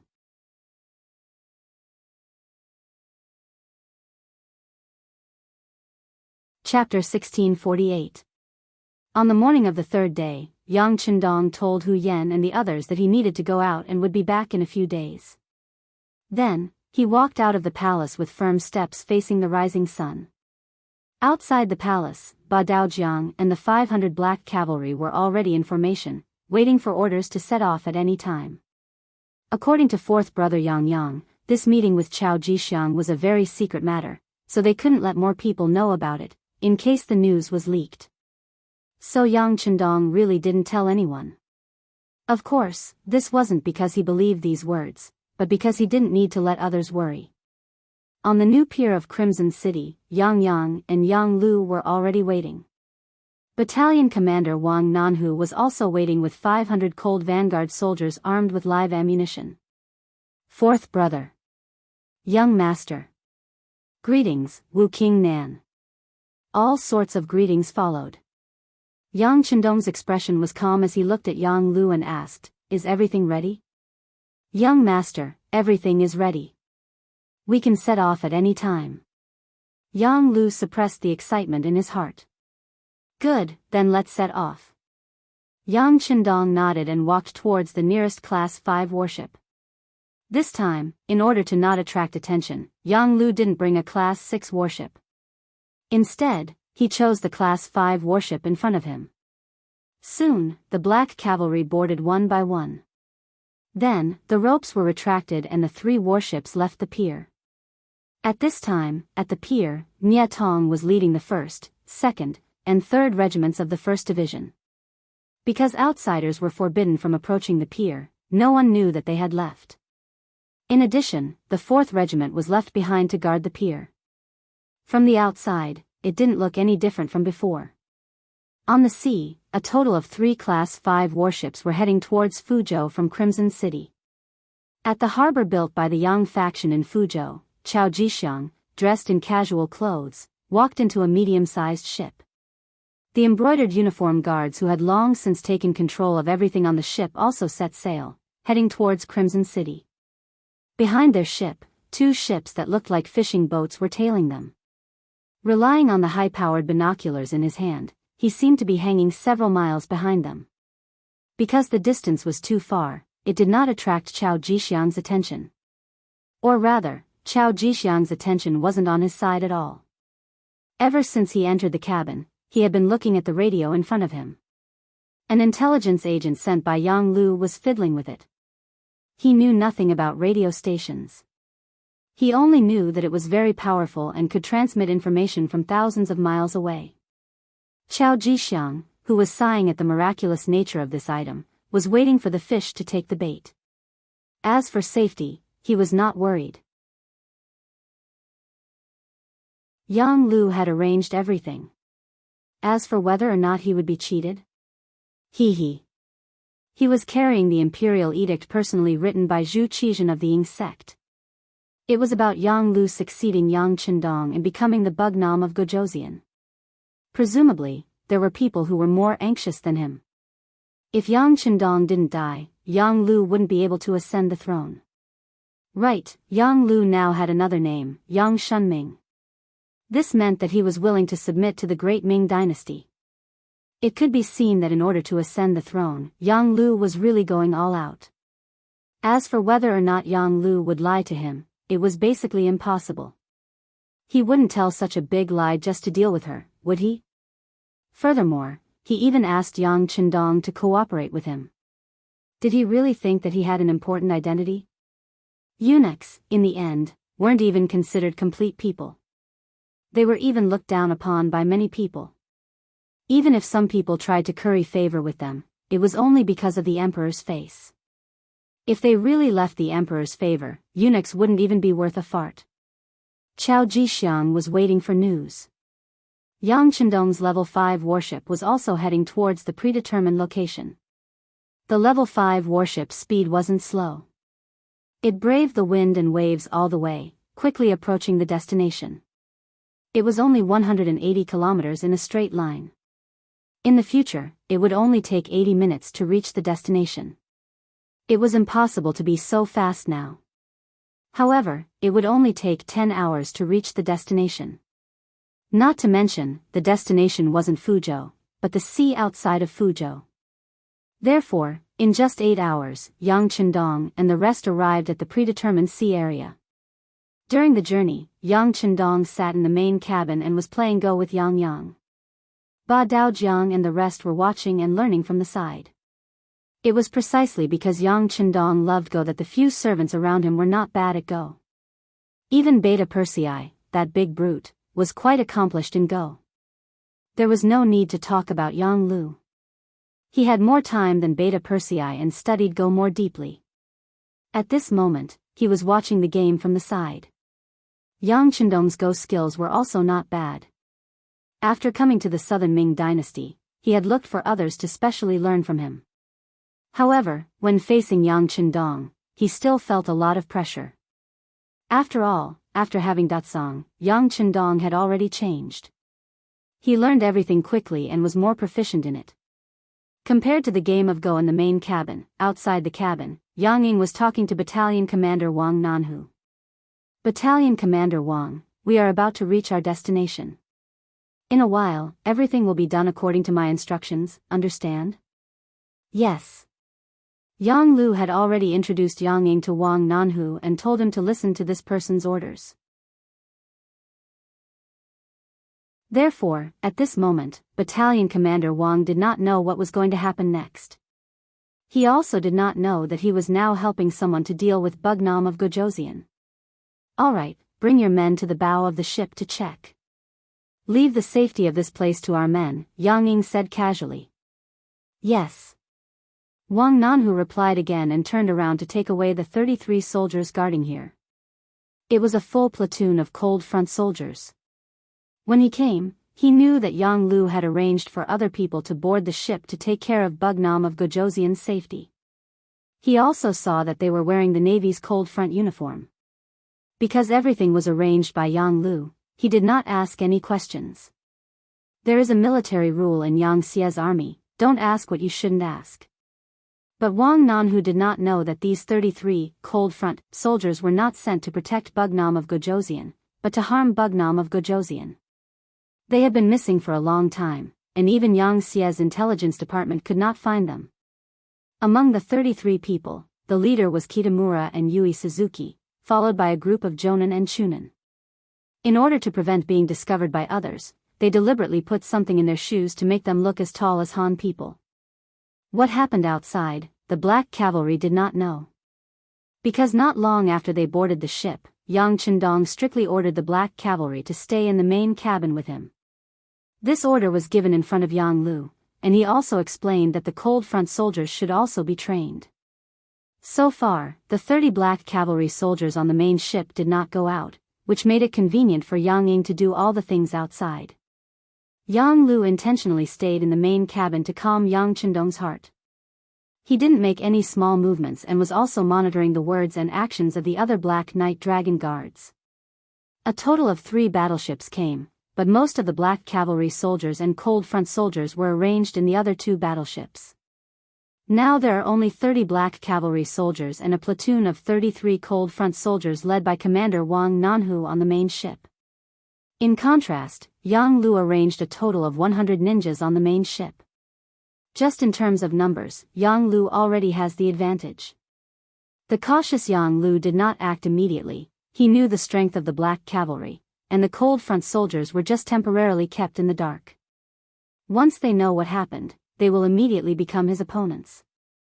Without full confidence, he will not act immediately. Yang Chendong seemed to be completely unaware of what was happening outside. He was still playing Go with his 4th brother, Yang Yang. In the end, he won 3 games. This is already giving a lot of face to his 4th brother. Yang Yang also knew what was going on. He couldn't help but laugh. 6th brother, your 4th brother is not your opponent, you are still the best. Huh, 4th brother, you're too modest. If you weren't so impatient, we might have won this game. Yang Chendong seemed to be talking about the chessboard, but it also seemed like he was pointing out something in a roundabout way. When these words fell into Yang Chendong's ears, he didn't know why, but his face tightened. He always felt that Yang Chendong's words were pointing at something. Fortunately, at this time, Yang Ying walked into the main cabin and said, "Your Majesty, Chao Jixiang's ship has arrived." "Oh. He's here? Huh, that's great." Yang Yang got up very happily. For him, being able to instigate the defection of such an important person like Chao Jixiang was naturally a great achievement. He could finally use practical actions to get rid of his status as Yang Chendong's 4th brother. For him to be where he was today, he also had real ability. "Yang Lu, Badaojiang, you go out and take a look." Yang Chendong didn't get up. With his current status, perhaps if Zhu Qizhen came, he would only go out and welcome him. After all, it was just a eunuch, it was really nothing. Yang Lu and Badaojiang nodded in unison, then went out of the main cabin with Yang Yang. As expected, they saw a small boat sailing over. In the distance, Chao Jixiang, who was wearing clothes embroidered with fierce dragons, appeared in front of them under the protection of more than 10 imperial guards with embroidered spring sabers at their waists. "That's right, it is Master Chao." When he saw the person, Yang Yang's smile grew wider. Although Badaojiang had never seen the real person, he had seen many portraits in the past. In addition, Yang Yang had verified the identity of the other party, so of course he didn't suspect anything. He nodded, then turned to enter the cabin and said, "6th young master, it is Chao Jixiang. Let's go on board to discuss." Yang Chendong nodded, his expression didn't change at all. But if one looked carefully, one would be able to see that he seemed to have sighed softly, but no one knew what it was. That was a pity.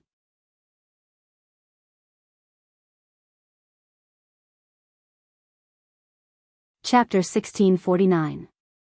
A spiral staircase was set up on the ship to guide Chao Jixiang and the others onto the ship. The moment their bodies crossed, Chao Jixiang's gaze landed on Yang Lu. When he saw Yang Lu nod casually, a smile appeared on his face, and he seemed to straighten his back even more. With a total of 12 embroidered uniform guards, Chao Jixiang boarded the Yang family's 5th-grade warship under the protection of Wen Jing's command. Before entering the main cabin, he was stopped by Ba Daojiang and searched.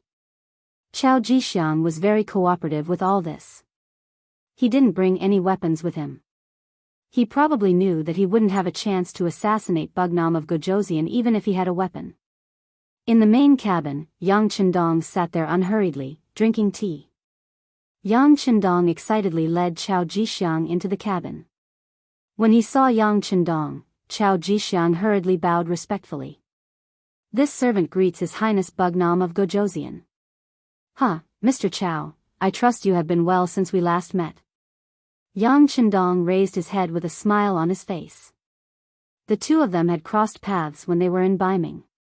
At that time, Yang Chendong was a head above Yang Chendong. Now that so many years had passed, he was still a head above Yang Chendong. Chao Jixiang couldn't help but blush when he heard Yang Chendong's words.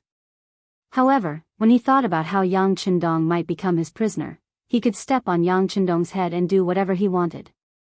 He suppressed his embarrassment and said respectfully, Bugnam of Gojoseon is wise and mighty. How can this servant compare to you? If there was a eunuch's greatest skill, it would be flattery. As long as you wanted to hear it, you would listen to it. Otherwise, how could you make the emperor happy and entrust them with important tasks? Yang Chendong, who already knew this, didn't believe Chao Jixiang's words at all. Thus, his expression didn't change as he said, All right, don't show your tricks in front of this prince. Let's get down to business. Yes, His Highness Bugnam of Gojoseon. Chao Jixiang replied and stood there with a bitter expression. Chao Jixiang originally wanted to sit down and speak, but Yang Chendong didn't say anything. Naturally, he didn't dare to overstep his boundaries. At this time, he could only stand and speak his request. Among them, he emphasized how his brothers from the embroidered uniform guards would be placed if they joined Xianxia. It could be seen that Chao Jixiang was well prepared. After he spoke, he didn't have any intention of stopping. He spoke one sentence after another, quickly attracting everyone's attention. At this time, no one noticed that Yang Lu had already left the main cabin. He looked at Yang Ying standing outside and nodded lightly. Then, he returned to the main cabin as if nothing had happened. After receiving the signal, Yang Ying immediately waved at Bei Muraku and Yu Suzuki who were standing outside the main cabin. The two figures quickly left. After a dozen breaths of time, a fragrance drifted with the wind and enveloped the Class 5 warship. All of this was done unknowingly, without attracting anyone's attention. In the main cabin, Chao Jixiang hurriedly spoke for nearly half an hour.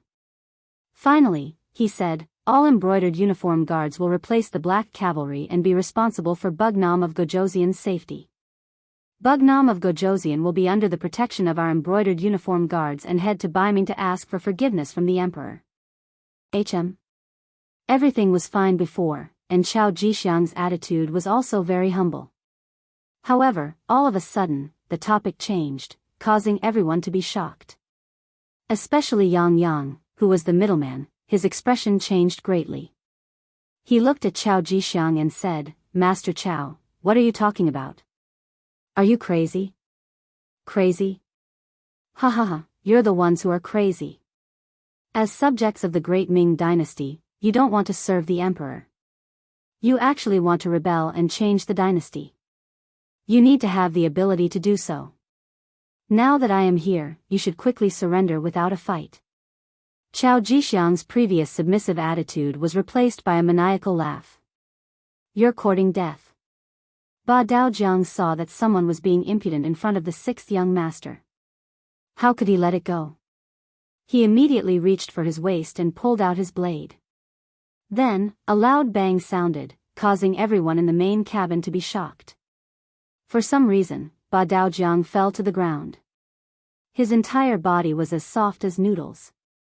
No matter how hard he tried, he couldn't muster up any strength. The sudden change caused the other black cavalry soldiers to turn pale with fright. They immediately pulled out their blades. As they exerted their strength, the figures fell to the ground one by one. Needless to say, the situation at this moment was no different from Ba Daojiang's. What's going on? Guards, come and protect the emperor. Everything in front of him shocked Yang Yang. When he came back to his senses, he immediately shouted. Then, the sound of footsteps came from outside the main cabin. Battalion Commander Wang Nanhu led a platoon of black cavalry soldiers and rushed over after hearing the shout. When they rushed to the door of the main cabin, because they used too much strength, they couldn't stop in time and crashed into each other. More than 30 people fell to the ground. Even the 95 style and their hands were thrown to the ground. No one had the strength to hold a firearm in their hands. The black cavalry soldiers were hit, and so were the cold vanguard soldiers. Everything happened so suddenly that Yang reached for his waist in shock. But when he exerted his strength, he felt dizzy. He felt as if all the strength in his body had been sucked out, and he fell to the ground with a thump. Everyone who made a move fell to the ground at this moment, unable to get up. On the contrary, Yang Lu and Chao Jixiang, who had been standing there without moving, were fine. They just looked at everything coldly.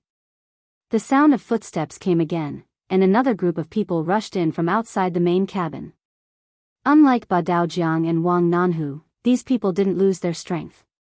Yang Ying, who was at the front of the pack, was holding a porcelain bottle in his hand. He was the first to arrive before Yang Lu. "Master, this is the antidote for the bone-softening powder. Take it quickly," he said to Yang Lu with a fawning expression, and poured out a small black pill from the porcelain bottle. "Okay, give Chao Jixiang one too." Yang Lu took the pill and swallowed it, and spoke to Chao Jixiang in a fawning manner, just like how Yang Ying spoke to him. Yang, Ba Daojiang, Wang Nanhu, and the others clearly saw what was happening in front of them. In exchange, they were shocked. After some time, Yang, who was lying on the ground, finally opened his mouth and said, "Yang Lu, you slave, what are you doing? Do you know what you are doing?" "Of course I know. I am doing my duty as a subject. I am pledging my loyalty to the great Ming Dynasty's emperor." At this moment, Yang Lu was like a ferocious tiger that bared its fangs, and he roared at Yang. With this shout, Yang was stunned. He couldn't accept this. Even if he was lying on the ground and couldn't move, he still felt like he was in a dream. It wasn't just Yang who couldn't understand. Ba Daojiang, the black cavalry, Wang Nanhu, and the cold spear warriors couldn't understand either. Was this still Bugnam of Gojoseon's most trusted servant? What was he trying to do? Didn't he know that this was equivalent to betraying Bugnam of Gojoseon? This was an act of killing one's master. For a moment, everyone's first reaction was to quickly look at Yang Chendong, who had been sitting there motionless all this time. The trust they had for a long time made them place all their hopes on the king. Not only Ba Daojiang and the others, but even Chao Jixiang and Yang Lu also looked at Yang Chendong. They wanted to see what this person could do in the face of such a hopeless situation. Other than becoming a prisoner, what else could he do? Sigh. With a long sigh, Yang Chendong didn't let everyone down. He finally opened his mouth. With a sigh, Yang Chendong slowly raised his head. His face was very calm, and he still had the appearance of having the pearl of wisdom in his hand. He was not as surprised as Yang and the others. Instead, he slowly opened his mouth and spat out 3 words, "Why?" This question was obviously directed at Yang Lu. He was asking why Yang Lu betrayed him. Facing Yang Chendong's deep gaze, Yang Lu didn't know why, but he actually felt a little nervous.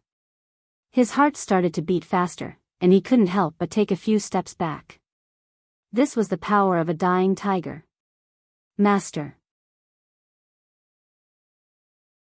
Yang Ying hurriedly stepped forward and supported Yang Lu, who was retreating. At this moment, Yang Lu felt that his performance just now was very embarrassing. But who could be blamed for this? For many years, he had been following Yang Chendong blindly. He had always been a servant. Now that he was suddenly going to be the master, he needed some time to adapt. Yang Lu, who had regained his footing, no longer looked at Yang Chendong's threatening gaze. Instead, he shouted as if he was venting his anger. "Why? You still have the nerve to ask me? We are all servants, but Beta Persei is valued and is by your side every day. Yang Sangui is the director of the Security Bureau and has great power. Yang Si is the logistics minister and has great power. Even Yang Wu is your spokesperson in Qiqian City. No one dares to look down on you and has to curry favor with you. But what about me? With another loud shout, Yang Lu continued to vent his anger. I only married a few concubines and received some monetary gifts, but I was scolded by you in front of everyone. Then, you threw me to the southern Ming kingdom and didn't care about me. Yang is suppressing my power, and Yang San is watching my every move. Most of the time, no one listens to what I say. We are all servants, and we all work for the Yang family. Why is there such a difference in treatment? May I ask, if I don't rebel against you, do I have any other choice?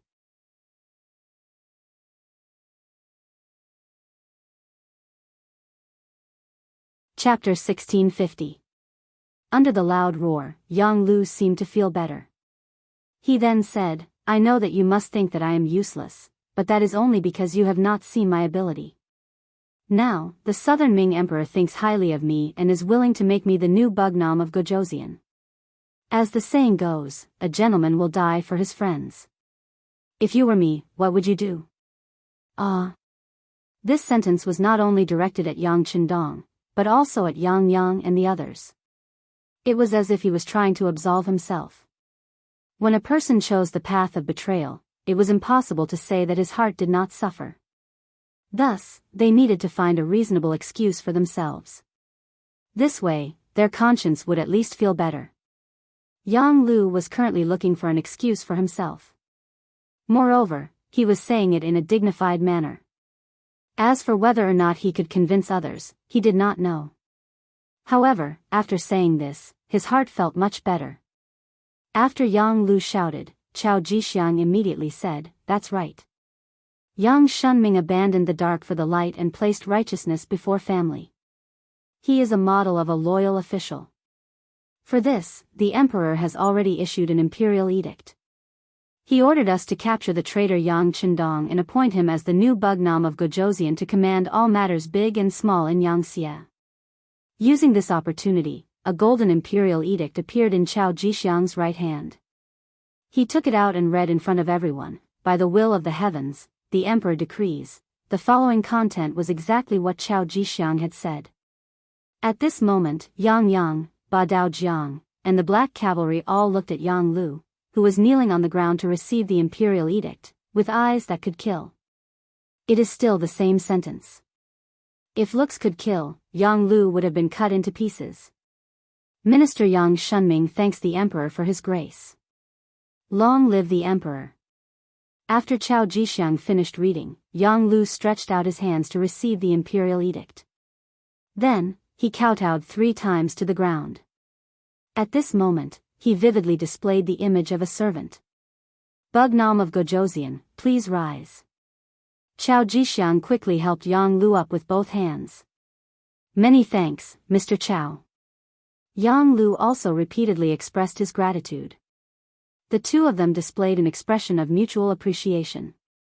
Good, congratulations master, congratulations master. Yang Ying, who was standing at the side, also began to flatter Lin Fan. As Yang Luqing worked for Bugnam of Gojoseon, it was obvious that his status would rise as well. By then, he would be able to do whatever he wanted in Yangxia. In the face of Yang Ying's congratulations, Yang Lu was naturally overjoyed and in high spirits. Just now, he had said a few words to express his excitement. A voice suddenly interrupted him. How unexpected, even the name has been changed. Yang Shunming, not bad. Looks like you're really made to be a servant. Needless to say, only Yang Chendong could make such a sound. If it was in the past, Yang Lu would have been scared out of his wits when he heard this voice.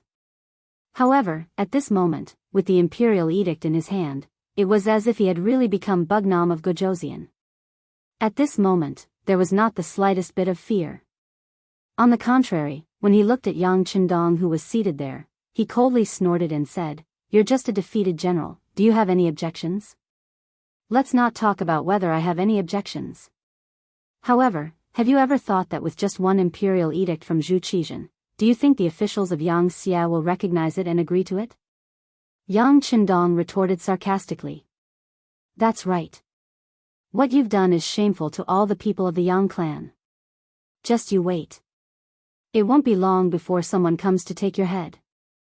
You'll die without a burial ground. Jiang Baoqiang roared with all his might. Seeing that someone still dared to threaten him at this time, Yang Lu couldn't help but laugh loudly. He didn't seem to be angry at all. It was clear that he had already considered this matter. With a wave of his hand, Yang Ning received a radio from the ninja beside him and respectfully handed it to Yang Lu. After receiving the radio, Yang Lu skillfully turned it on and then began to broadcast the contents of the telegram in front of everyone. As he spoke, he also narrated the contents of the telegram. Yang Qindong has already been captured by the Southern Ming's embroidered uniform guards outside of Fuzhou Harbor. Anyone who receives this telegram is to submit a form of surrender to the Southern Ming Empire within 3 to 30 days. This way, you and your family will be safe. The emperor feels that everyone is working hard for the glory of the great Ming Empire and has only been deceived by vile people. Those who surrender are allowed to bring all their family assets and move to the capital of the Southern Ming Empire.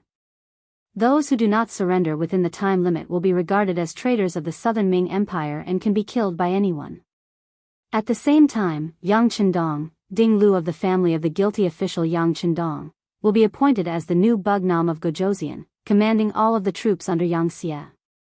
In the 34th year of the Orthodox dynasty, Zhu Qizhen of the Ying sect. After speaking, Yang Lu, who had also finished sending the telegram, turned off the radio and laughed heartily. How is it? This telegram has already been sent and can be received by anyone who has a telegram? Do you think that after such a thing has happened, there will still be people coming to find trouble with this prince? Every unit's radio had their own communication codes, but once a telegram was sent, even the Yang Xie's department or the army could receive it. It was easy to imagine what kind of chaos this telegram would cause after it was sent out. This was equivalent to the Great Ming Empire's soldiers running to various cities and shouting that the emperor had been captured by the enemy. After the telegram was sent out, Yang Yang, Badao Jiang, and the others were naturally infuriated. They hated the fact that they were powerless right now and couldn't do anything even if they wanted to. At this time, on another level 5 battleship not far away, telecommunications director Wang Shan also received the telegram. Although Wang Shan was allowed to follow Yang Qindong, for safety reasons, he didn't board the main ship. Wang Shan also knew that this was the biggest concession the 6th young master could make. Considering that staying on another ship would ensure his safety and control of the situation, he agreed.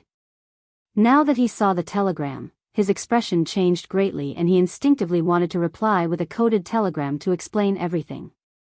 However, considering Yang Qindong's previous orders, he could only suppress this thought and send out a few secret telegrams. On the main ship, Yang Lu, no. Yang Shunming was looking at Yang Qindong with a smug expression. He was looking forward to seeing his former master's panicked expression. It would definitely give him a great sense of satisfaction. Unfortunately, he was destined to be disappointed. This was because Yang Qindong's expression didn't change at all. Instead, he looked at Yang Lu as if he was looking at a clown. What? Is this all you've got? Isn't this enough? Yang Shunming instinctively asked. Do you think you can overturn the heavens when you're here? Come on, you can come in. Following Yang Lu's shout, Kitamura and Yui Suzuki in their Marine Cold Front uniform led a few jonins into the main ship. Bugnam of Gojoseon, how have you been? Do you still recognize us? Clown, you're just a loser. Yang Qindong's expression didn't change at all. Instead, it was filled with disdain, as if he was already prepared for the appearance of these two special jonins. Yang Qindong's expression didn't change, which greatly disappointed Yang Shunming. This was completely different from what he expected. He couldn't help but shout. What? At this time, you still want to be stubborn? You still want to act all high and mighty? Who are you trying to fool? That's right, you're already a prisoner. If you immediately kneel and beg my master, you might be able to suffer less. When Yang Ying saw that Yang Shunming was angry, he took half a step forward and said in a threatening manner. Oh. What do you think I am? Oh right, you're the uncleing that Mo Gui mentioned, right? I really underestimated you. To think that Yang Lu could get to where he is today, you must have contributed a lot, right? Let me guess, you shouldn't be as simple as Yang Lu's butler. If I'm not wrong, you should be a lackey of the Imperial Secret Service. Your real master should be this Chao Changgong, right? Seeing Yang Ying jump out, Yang Chendong's voice was still filled with disdain. Yang Ying's expression changed constantly as Yang Chendong's words. He didn't expect that this Bugnam of Gojoseon was so powerful that he actually knew his background. However, he didn't know if there was real evidence or if it was just a casual remark. But no matter what the reason was, he couldn't let him go on. Yang Ying immediately shouted, interrupting Yang Chendong's words. What's wrong? At this time, you still want to drive a wedge between us? That's right, he's just spouting nonsense. Brother Yang, let's not talk nonsense with him. Let's cripple him first. Chao Jixiang couldn't bear it anymore. Some secrets couldn't be made public, otherwise, it would affect his future plans. Shut up. Yang Shunming shouted, interrupting Chao Jixiang and Yang Chendong's words. He looked carefully at Yang Chendong and asked, how do you know all this? Not only do I know all this, but I also know that once something happens to me, Yang Xia will become chaotic. When he is no longer as strong as before, they will make a move on you. After all, you are a chess piece. Of course, you will be thrown away. Yang Chendong laughed. This Yang Lu was really stupid. He thought that he could control his own fate, but he didn't know that he was just a puppet that had become another puppet. If Yang Chendong could think of this, Yang Lu naturally knew as well. At this moment, he realized that his own fate was never in his control. He couldn't help but turn around and stare fiercely at Yang Ying. When he noticed the murderous look in Yang Lu's eyes, Yang Ying couldn't help but take 2 steps back. With a nervous expression, he said, Master, I am already loyal to you. Don't listen to the instigation of this lowly person. Loyal? How was the previous Yang Lu disloyal in front of this prince? Yang Chendong added in a timely manner. This also made Yang Lu, who was soft-hearted, harden his heart. Kitamura, please help me kill him. Don't worry, your country's Princess Junko will be fine. I will definitely rescue her and send her to you.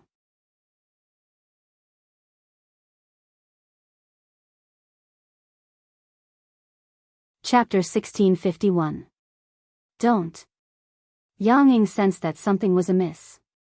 His expression changed drastically and he instinctively wanted to dodge to the side. However, a blade flashed and he realized that he could see his buttocks. Then, Yang Ying, whose head had been chopped off, fell to the ground. He was as dead as a doornail. Not bad, you're ruthless. Looking at Yang Lu's performance, Yang Chendong praised him. After dealing with Yang Ying, Yang Lu turned to look at Chao Jixiang. Chao Jixiang's face was pale. He was clearly frightened. Chao Jixiang, I hope this is an accident. I hope there will be a next time. Yang Lu thought for a while and decided not to act. After all, he couldn't leave the support of the Southern Ming Empire.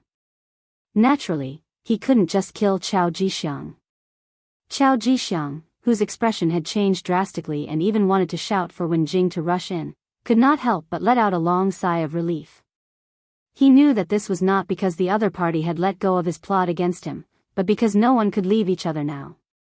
He said gratefully, Thank you for not killing me, Your Majesty. Chao Jixiang's attitude made Yang Lu very satisfied. He nodded his head lightly and accepted this gratitude. Then, he turned his gaze and looked at Yang Chendong who was sitting there. Yang Chendong didn't even move a finger. With just a few words, he killed his most trusted butler. It had to be said that just thinking about this method alone was enough to make one feel shocked. It was precisely because of this that this person absolutely could not be left alive. Although for the sake of the greater cause, he would not go so far as to kill the other party, but he still had to capture the other party alive and control him. Kitamura, Suzuki-kun, do it. The 2 special ninjas, who had been waiting for a long time, nodded at the same time and walked to Yang Chendong. This scene made Badeo, Yang Yang, Wang Nanhu and the rest anxious. However, they were poisoned by the bone-softening powder and couldn't use their strength. There was nothing they could do. Wait. At this critical moment, a voice rang out. Although it wasn't loud, it caused the two ninjas to stop. Only Yang Chendong could cause such trauma to Kitamura and Yu Suzuki. The words "wait a minute" had also come from his mouth. As soon as he spoke, Yang Chendong raised his head and looked at Yang Lu. What's wrong? Was it that urgent? Or are you afraid of me from the bottom of your heart? Afraid of you? Why should I be afraid of you? Don't you know that you're the meat on my chopping block? Although Yang Lu was very afraid of Yang Chendong in his heart, and this was a habit that had been cultivated over the years, he still stiffened his neck and said these words. Since you're not afraid, let's just talk about it. Otherwise, I'm afraid we won't have a chance to talk in the future.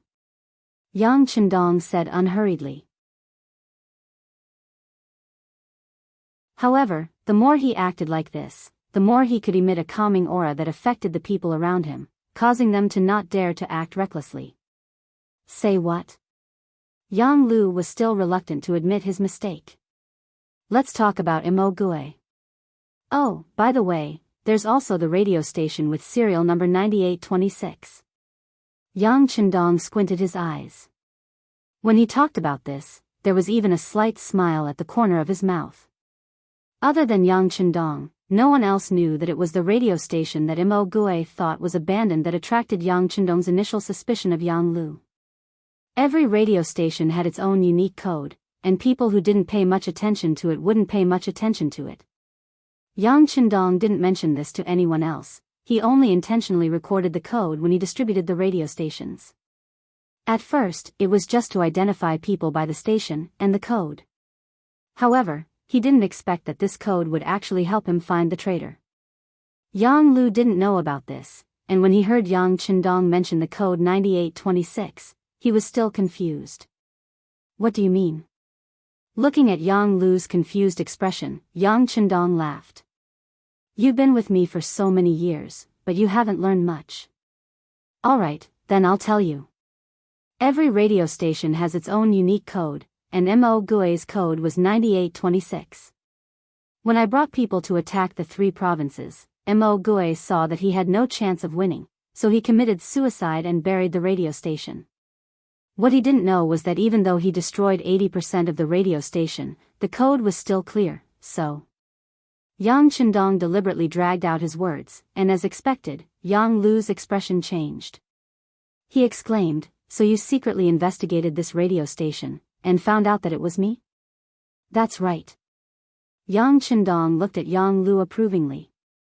You're not that stupid, you just learned about it a little late. It was through this code that we found out that this radio station was allocated to Director White Fox of the CIA stationed in Nanming. However, that White Fox had already been bribed by you. She is now your mistress and is working for you. I have to say, you're very careful. In order not to reveal any flaws, you didn't find an excuse to apply for a new radio station. Instead, you borrowed White Fox's radio station and gave it to Imo Gue. You and White Fox are sharing a radio station, right? Listening to Yang Chendong's analysis, even though it was January 1468, and the weather was a little cold at sea, Yang Lu still broke out in a cold sweat. He was indeed very careful. In order not to attract attention, he dismissed Yang Ying's idea of finding an excuse to get a new radio station. Instead, after discussing with White Fox, he gave her radio station to Imo Gue. This way, he didn't have to worry about being exposed, and people suspecting him, so he could lay out his plans. What he didn't expect was that there was a unique code on the radio station. Damn it, why didn't he check it carefully before? He had seen the code before, but he didn't think much of it. In the future, it would be the same on every radio station. However, he didn't know that it was his carelessness that exposed him. If he was exposed at that time, would he have already attracted Yang Chendong's attention? Could it be that the other party had seen everything that he had done? If that was the case, didn't that mean that everything he did was within his expectations? No. That's impossible. Another voice shouted in his mind. If that was the case, how could Yang Qindong get involved? How could he take the risk? He was now Bugnam of Gojoseon. He had more territory and people than the great Ming dynasty's emperor. How could he jump into a trap knowing that it was a trap? At least, if he had that position, he definitely wouldn't take the risk. In his mind, Yang Lu, whose thoughts were flying, couldn't understand. At this time, Yang Qindong spoke again. After finding out that it was the radio station that White Fox used, they naturally found you. This also explains why White Fox's radio station was no longer in her hands, but she could still receive news from the CIA headquarters. However, this prince didn't touch her, because this prince wanted to see what you wanted to do and what you would do next. Thus, you sent ninjas to assassinate Yang Yang, and then came out to play the hero to save people. This gave you a legitimate excuse to enter Kaohsiung City, right? These words struck Yang Lu's head like a bolt of lightning, causing the cold sweat on his neck to continuously flow out. Yang Qindong continued, after returning to Kaohsiung City, you immediately tried to rope in Yang Wu. You didn't even hesitate to give a woman named Shui Xiu to him.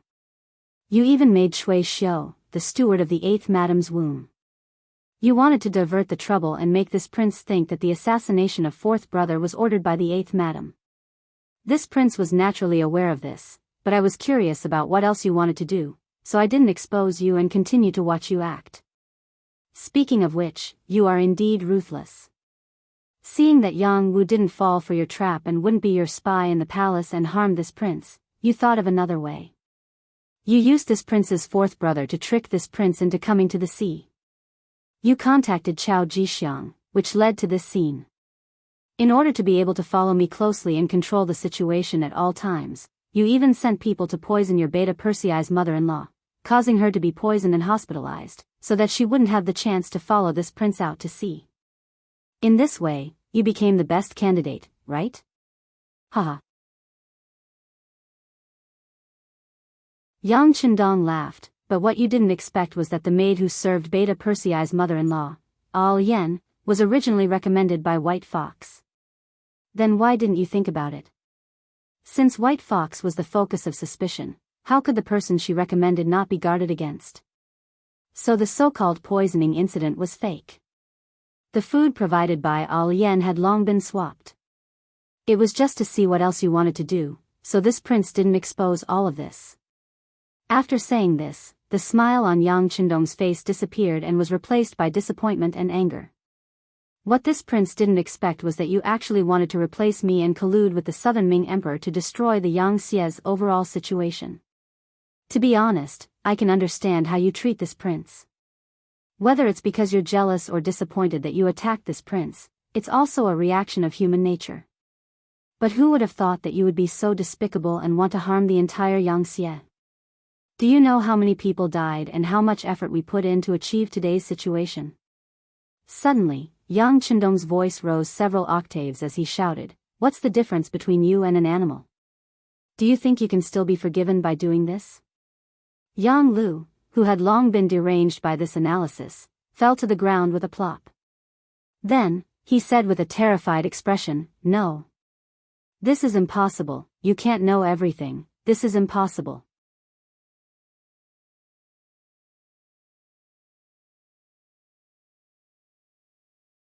Chapter 1652. If you don't want people to know, then don't do it in the first place. Yang Qindong shook his head and said as he stood up. When Yang Qindong stood up, both Kitamura and Yui Suzuki couldn't help but take a step back. As the saying goes, a person's reputation is like a tree's shadow. Yang Qindong had always brought them great pressure, like a heart demon. It wasn't something that would disappear just because you didn't think about it, and it wasn't something that could be forgotten just because you wanted to. Yang Qindong was already dumbfounded. He didn't know what to do with Yang Qindong's analysis. Chao Jixiang also widened his eyes in shock at these words, but he was still rational. Although he knew that things wouldn't go as smoothly as he thought, at least the Yang Qindong in front of him was real. That was the most important thing. As long as he could control Yang Qindong, then the situation would still be under control. Even if the other party had a backup plan, he wouldn't have the chance to show it. So when he looked at Yang Chendong, his eyes were filled with killing intent. He had to control this person immediately, then he would be in an invincible position. Where's Wen Jing?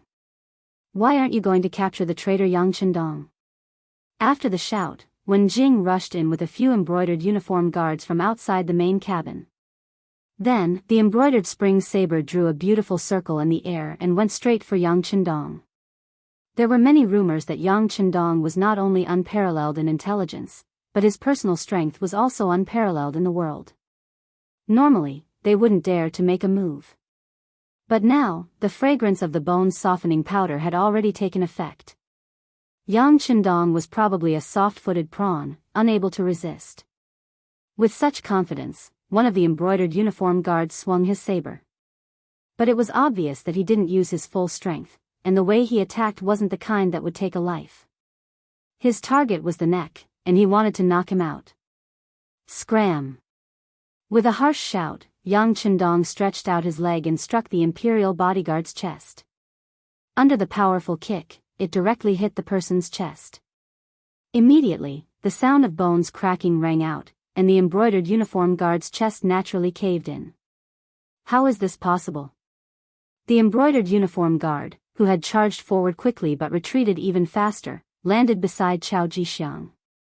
Seeing the blood bubbling out of the corners of his mouth, it was obvious that he was breathing in more than he was breathing out. Everyone in the room was so shocked that their eyes widened. Shouldn't he have been poisoned by the bone-softening powder? But why was nothing wrong with him? No one knew that Yang Chendong's biggest secret was in the big warehouse. It was just a bone-softening powder. When he felt it, it was led into the big warehouse and completely digested. How could it be a threat to him? It was because of the big warehouse that Yang Chendong dared to enter the tiger's den with a fearless face. The reason why he didn't make a move immediately was because he was waiting for the Wolf Fang special forces to make a move. After all, he wasn't the only one on the ship. There were also fourth brother Yang Yang, Badao Jiang, and the other black cavalry, as well as the brothers from the Navy's cold front. And just when Yang Chendong kicked an embroidered uniform guard to death, there were sounds of fighting outside the main cabin. Needless to say, the Wolf Fang special forces had arrived. They had followed Chao Jixiang all the way from the Fuzhou pier. In order to let Yang Chendong boldly carry out his plan, Yang Chendong didn't ask where exactly he would meet Chao Jixiang. He only knew that it wasn't far from the Fuzhou pier. From this information, the Wolf Fang special forces analyzed that Chao Jixiang would depart from the pier and follow him all the way. It was indeed correct. There were already sounds of fighting outside. Knowing that things weren't going well, Chao Jixiang's face changed as he urged Wen Jin and the others to make a move. At the same time, he pulled the frightened Yang Chendong and said, "There's no time, you must let your ninjas make a move immediately. If we can't control Yang Chendong, we will all die here." "Yes, let's do it now." Yang Lu seemed to have come back to his senses as he shouted at Kitamura and the others. Originally, Kitamura and Suzuki didn't think much of Yang Lu. In their eyes, this person was just lucky to follow a good master. However, if they wanted to develop and even revive the small Japanese province and make it independent into a new Japanese empire, they needed financial support. On this point, Yang Lu happened to be able to satisfy them. In addition, they knew very well that if Yang Chendong didn't die, all their ideas would just be a dream. At this moment, they shouted and pounced on Yang Chendong. He had already reached the Grandmaster level, it was quite difficult to hurt him face to face. Although Wen Jin and the other brocade guards had also practiced martial arts since they were young, their methods were not bad. However, when faced with Yang Chendong, it was still not enough. After a few punches and kicks, the brocade guards were all dead on the ground. Even Wen Jin didn't hurt Yang Chendong at all. Instead, the embroidered spring sword in his hand was snatched away and he was stabbed in the neck. This time, Yang Chendong used 20% of his strength. After the sharp blade cut through, Wen Jin's head and body moved. A headless body fell at Chao Jixiang's feet, scaring him and making him jump and scream. Although it was true that he was the factory manager of the Southern Ming brocade guards and had killed countless people in his hands. However, that was based on the fact that he was strong and the other party was weak. If they were to talk about martial arts, he was just a eunuch. Even a cold warrior could kill him 4 or 5 times. Now that he saw his trusted aide Wen Jin die in front of him, his expression changed drastically. He instinctively jumped behind Yang Lu. In the main cabin, the death of Wen Jin and the others did not end the battle. When Kitamura and Suzuki Wei rushed towards Yang Chendong from left and right, this was the most exciting part. The blades of 2 ninja swords slashed from left and right, carrying a threatening killing intent. Those who didn't have enough eyes could only see the flash of the blades. As expected of special ninja, their foundation was very good and their strength was not bad. In addition, they didn't have to worry about food and drink in the past few years. As long as they trained wholeheartedly, not only did they recover from their original injuries, but their own strength had also become stronger. Now that the two of them were working together, they had a lot of momentum. The blades flashed, without the slightest bit of fanciness. The first thing they did was to take a person's life. Obviously, they didn't want to capture Yang Chendong alive at all, but to kill him. The 2 blades slashed from left and right, suddenly changing from a slash to a slash. The change in the path was so fast that Amadeo Jiang and the others who were lying on the ground couldn't help but cry out in alarm. Yang Chendong was already prepared to fight back. Although the attacks of the 2 special ninjas were sharp, they weren't really in his eyes. After all, he was already prepared. What he didn't expect was that the other party would change their moves midway, which made his original preparations useless. Seeing that the blade was about to pass through his body, bringing along a piece of flesh and blood, at the critical moment of life and death, Yang Chendong suddenly turned sideways and at the same time pulled in his abdomen. In the next moment, only a "pai" sound was heard. The ninja blade had already cut open the green robe in front of his body. Meng Fei's blade was almost close to the skin of his abdomen, and he could even feel the coldness of the blade. At the last moment, Yang Chendong relied on his nimble footwork to dodge this fatal blade. Taking advantage of the moment when Kitamura's attack was about to end, he raised his leg and kicked out. As soon as the kick came out, the wind blew. As the saying goes, one can know the power from the sound. Just from the momentum of this kick, one could tell how powerful it was. Kitamura, who was the target of the attack, felt the immense pressure, and with a cry of surprise, he retreated. On the other side, Suzuki Yui, seeing her brother being threatened, wasn't willing to let it go. She suddenly slashed her blade at Yang Chendong, wanting to force him to save her. This slash was quite ferocious. Perhaps even a wooden stake as thick as a bowl would be sliced in half by it. Facing this blade, Yang Chendong's mouth flashed with disdain. Then, his right hand moved forward, and the embroidered spring blade met Yui Suzuki's blade. At the same time, he didn't retract his right leg, and it was still aimed at Kitamura's chest. For a moment, Yang Chendong's body formed a character. His left leg didn't move, and his right leg kicked forward. His entire body leaned back, and the scene looked very beautiful. Clang! The blade collided with the blade, and a crisp sound was heard. When the powerful arm strength was transmitted from the embroidered spring blade to the ninja blade, Yui Suzuki felt her right arm go numb, and she almost gave up her blade and retreated. While forcing Yui Suzuki back, his right leg also landed on Kitamura's chest. However, the opponent had the strength of a special ninja, and his body was abnormally agile. In the end, he still managed to dodge. But even so, the wind from his leg still brushed past Kitamura's chest, tearing his clothes, and leaving a bleeding wound on his chest. Just the wind from his leg could cause such damage, making Kitamura and Yui Suzuki speechless. In the past, they only knew that Yang Chendong was very powerful, but no one knew how powerful he was, because no one could really force him to use his full strength. But now, they finally had a clear understanding in their hearts. Such an opponent wasn't someone they could deal with. Because they were on a ship, there was nowhere to retreat. Ninjas were indeed powerful, and they could rely on many things and the surrounding environment to hide themselves and achieve a one-hit kill. But this didn't mean that they weren't afraid of water. In this vast sea, once they entered the water, without any protection, who knows how long they could last.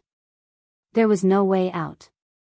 Although Yang Chendong was very powerful, Kitamura and Yui Suzuki still had to make a move, and continued to attack Yang Chendong from left and right. But this time, they were clearly at a disadvantage. Just now, Yang Chendong just wanted to see how strong these two were, so he didn't give them any pressure. Since he saw through these two's methods, how could he give them a chance to perform? Yang Chendong moved. No one saw exactly how he did it. They only saw a figure flash to the side of the north village. Then, a sound of "la la" entered their ears, and the figure disappeared.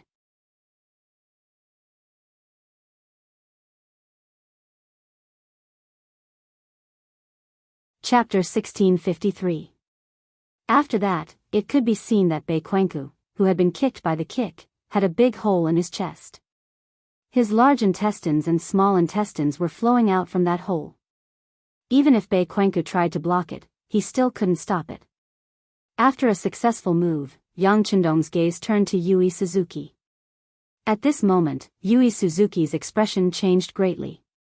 There was only one question in his mind. Why couldn't he see Yang Chendong's figure? It was said that ninjas were the fastest, but now it seemed that the advantage they were most proud of was not as good as the opponent. How could they fight? Just when Yui Suzuki's mind was in a mess, he suddenly felt a pain in his neck, followed by blood splattering everywhere. The ninja sword in his hand fell to the ground, and he instinctively raised his hands to block the wound on his neck. However, he couldn't do it, and could only let the blood flow out. In the end, he fell to the ground with a plop, and soon died. At this time, the people of Japan were not like the people of the future, who worshipped Amaterasu and were afraid of being beheaded. However, the scene of blood splattering everywhere still brought a strong sense of shock to the onlookers. It made their minds scattered, and there was only fear in their eyes. The two special ninjas fell at the feet of Yang Chendong in just 2 rounds. Whether it was Yang Lu or Chao Jixiang, they realized that they were wrong at this moment. They were very wrong because they didn't know how strong their opponent was. If they wanted to trample him under their feet, they would only be humiliating themselves. After Yang Chendong killed Bei Cun, Wen Jing, and the others, he saw that there was no one in the main cabin who could threaten him. He walked to the dead Yang Ying and searched his body. He found the antidote in the porcelain bottle and threw it to Ba Daojiang, who was lying on the ground. When he stood up, the sound of gunfire could be heard from outside the cabin. Needless to say, it was the Wolf Fang special forces who were slaughtering. The ninjas outside were not easy to deal with, especially in the dark. Even the special forces would have to pay a price if they wanted to take care of him. However, it was daytime, and with firearms in hand, those people were no longer a threat. After Ba Daojiang and the other black cavalry soldiers took the antidote, they immediately felt their strength return. They quickly got up and tied Yang Lu and Chao Jixiang up tightly. Yang stepped forward and punched and kicked Chao Jixiang, causing him to repeatedly beg for mercy. Yang Lu, on the other hand, was very unyielding and did not make a sound. This result was completely out of his expectations. It was originally a flawless plan, but who would have thought that Yang Chendong would have seen through it long ago? He was just waiting for Yang Chendong to use all his trump cards, and then he would be caught in one fell swoop. Thinking that everything was over, and that it would be difficult for him to even die, Yang Lu could no longer see any hope in life. Even if Yang was kicking him, he didn't seem to feel any pain. 6th Young Master, everything outside has been settled. The captain of the Wolf Fang division, Tai Hu, came out of the main cabin with a murderous aura. When he saw Yang Chendong standing there as if nothing had happened, he couldn't help but let out a sigh of relief. Then, he reported the situation outside. Very good. Yang Chendong looked at Tai Hu and smiled. At this moment, the captain of the Wolf Fang division, Skinny Monkey, suddenly walked over with a frightened expression on his face. 6th Young Master, things are not good. There are many ships north of us, I don't know if they are coming for us. Not at all, not at all. Yang Lu, who looked like he was about to be captured, suddenly came back to life. He actually broke free from the black cavalry and rushed to the window of the main cabin. When he saw that there were countless black dots in the distant sea, he couldn't help but laugh wildly. Ha ha ha, ha ha ha, God has eyes. Do you see, those are the naval forces of the Japanese Empire. They are coming, they are coming. That's right, those are the naval forces of the Japanese Empire. General Kuroda must have arrived. Unknowingly, Chao Jixiang also squeezed over. Then, the two of them cheered as if they saw the hope of rebirth. Then, Yang Lu suddenly turned around and looked at the crowd. Do you see, those are the naval forces of the Japanese Empire. There are 50,000 of them. They are here to capture you. How about this? Let me go immediately and I can still save your lives. Otherwise what? A mere 50,000 naval forces dare to be arrogant in front of this king? Look carefully, who else is beside them? Yang Chendong snorted. At this time, Yang Lu still dared to be so arrogant and even dared to threaten him. This made him very angry. After all, being betrayed by the most trusted person, this kind of feeling was hard to accept. When Yang Chendong said this, the others couldn't help but look at the battlefield. Then, they noticed that there were more black dots in the periphery of the black dots. Then, the sound of cannons sounded. Flames appeared on the distant horizon. That was the reflection of the sinking of the warships. Needless to say, Nia Tong led the Navy's Cold Vanguard Division to attack. They were riding on a level 6 warship. Not only was the warship faster, but it was also equipped with more cannons. It was easy to deal with the 50,000 naval forces that could only fire solid bullets. With a bang, Yang Lu fell to the ground. At this moment, he finally understood that all his plans were within Yang Chendong's calculations. This time, he completely failed. Chao Jixiang was not any better. He sat on the ground with a thump. His face was also ugly. Right now, he was not only worried about his own safety, but also about the negative impact this incident would have on the Southern Ming Empire. Bugnam of Gojoseon, Yang Chendong, would not let this matter go and attack the Southern Ming Empire. Yang Chendong watched as the Japanese ships sunk one after another. His gaze was calm. To be honest, he didn't know that Kuroda, who had escaped for many years, would appear. He instinctively thought that Yang Lu and Chao Jixiang would have other means, so he made the corresponding preparations. He didn't expect that he would hit the jackpot. This was good, as another problem was solved. Yang Chendong didn't need to worry about the distant naval battle. Just like the Army's 1st Cold Vanguard Division was the Army's teaching team, the Navy's 1st Cold Vanguard Division was also the teaching team of the Navy. They were all left behind to protect the safety of Kiosk City. The only difference was that the 1st Cold Vanguard Division had a more important mission, and that was to not allow any ships from other powers to approach Kiosk City's port without permission. They didn't even let him get close to them. How powerful was this naval force? If they couldn't even deal with the Japanese who had already lost their homes, then they might as well retire and go home to raise their children. In a short while, the other two ships had also approached the main ship. Wang Shan led the Black Cavalry and the Cold Vanguard Division onto the main ship. Yang Chendong only glanced at Wang Shan. When he saw the other party nod at him, he knew that the necessary arrangements had been made. He then turned to look at the battalion commander, Wang Nanhu, who was being held down by the Black Cavalry. Speak. What exactly did Yang Lu have on you that made you cooperate with him so much? Your Majesty, I really don't know about brother Yang Lu. No, Yang Lu will rebel. However, he does have something on me. My real name is Wang Hunan. I was sent to Yangxia by the Southern Ming Dynasty in the early days. Wang Nanhu was very straightforward and explained everything that had happened to him from the beginning to the end. Then, he said, everything happened because I didn't recognize people properly. Also, I have a problem with myself. It has nothing to do with my brothers. Please punish me, Your Majesty. I am willing to commit suicide as an apology. Wang Nanhu didn't have any intention of harming Yang Chendong. Otherwise, he wouldn't have been drugged by the Tendon's powder. However, he had done something wrong and his background wasn't clean. Therefore, Yang Chendong couldn't let him continue to hold an important position. Instead, he said to Yang, detain him first and let the intelligence department investigate him. Also, see if there are any more people like him in the army. The Cold Vanguard Division is our foundation. We can't let anything happen to it. Otherwise, it would be fatal. Yes, sixth young master, Ba Daojiang quickly replied. With a wave of his hand, the black cavalry came forward and took Wang Nanhu away. At the same time, in the southern Ming Dynasty's Yingtianfu district, a group of people was quickly gathering at a small shop selling rouge.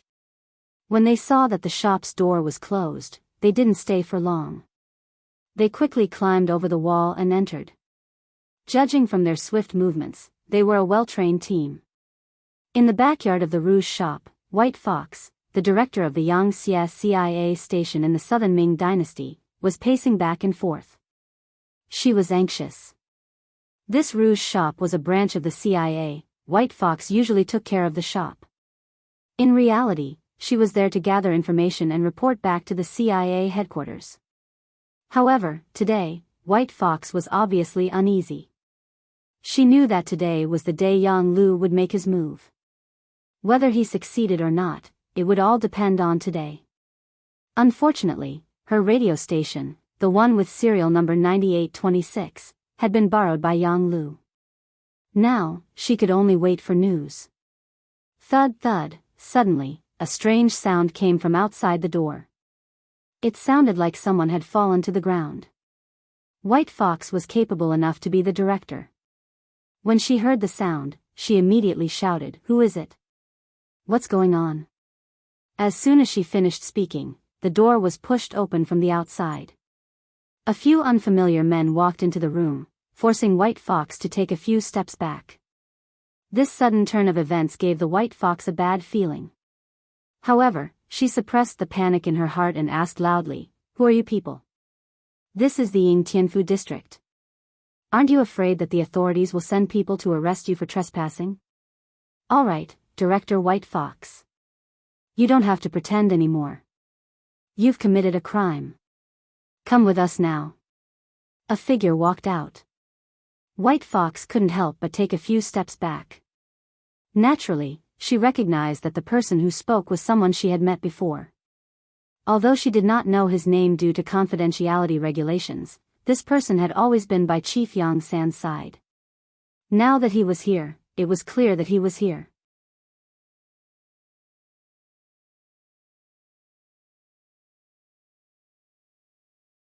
Chapter 1654. She knew that something might have happened to Yang Lu.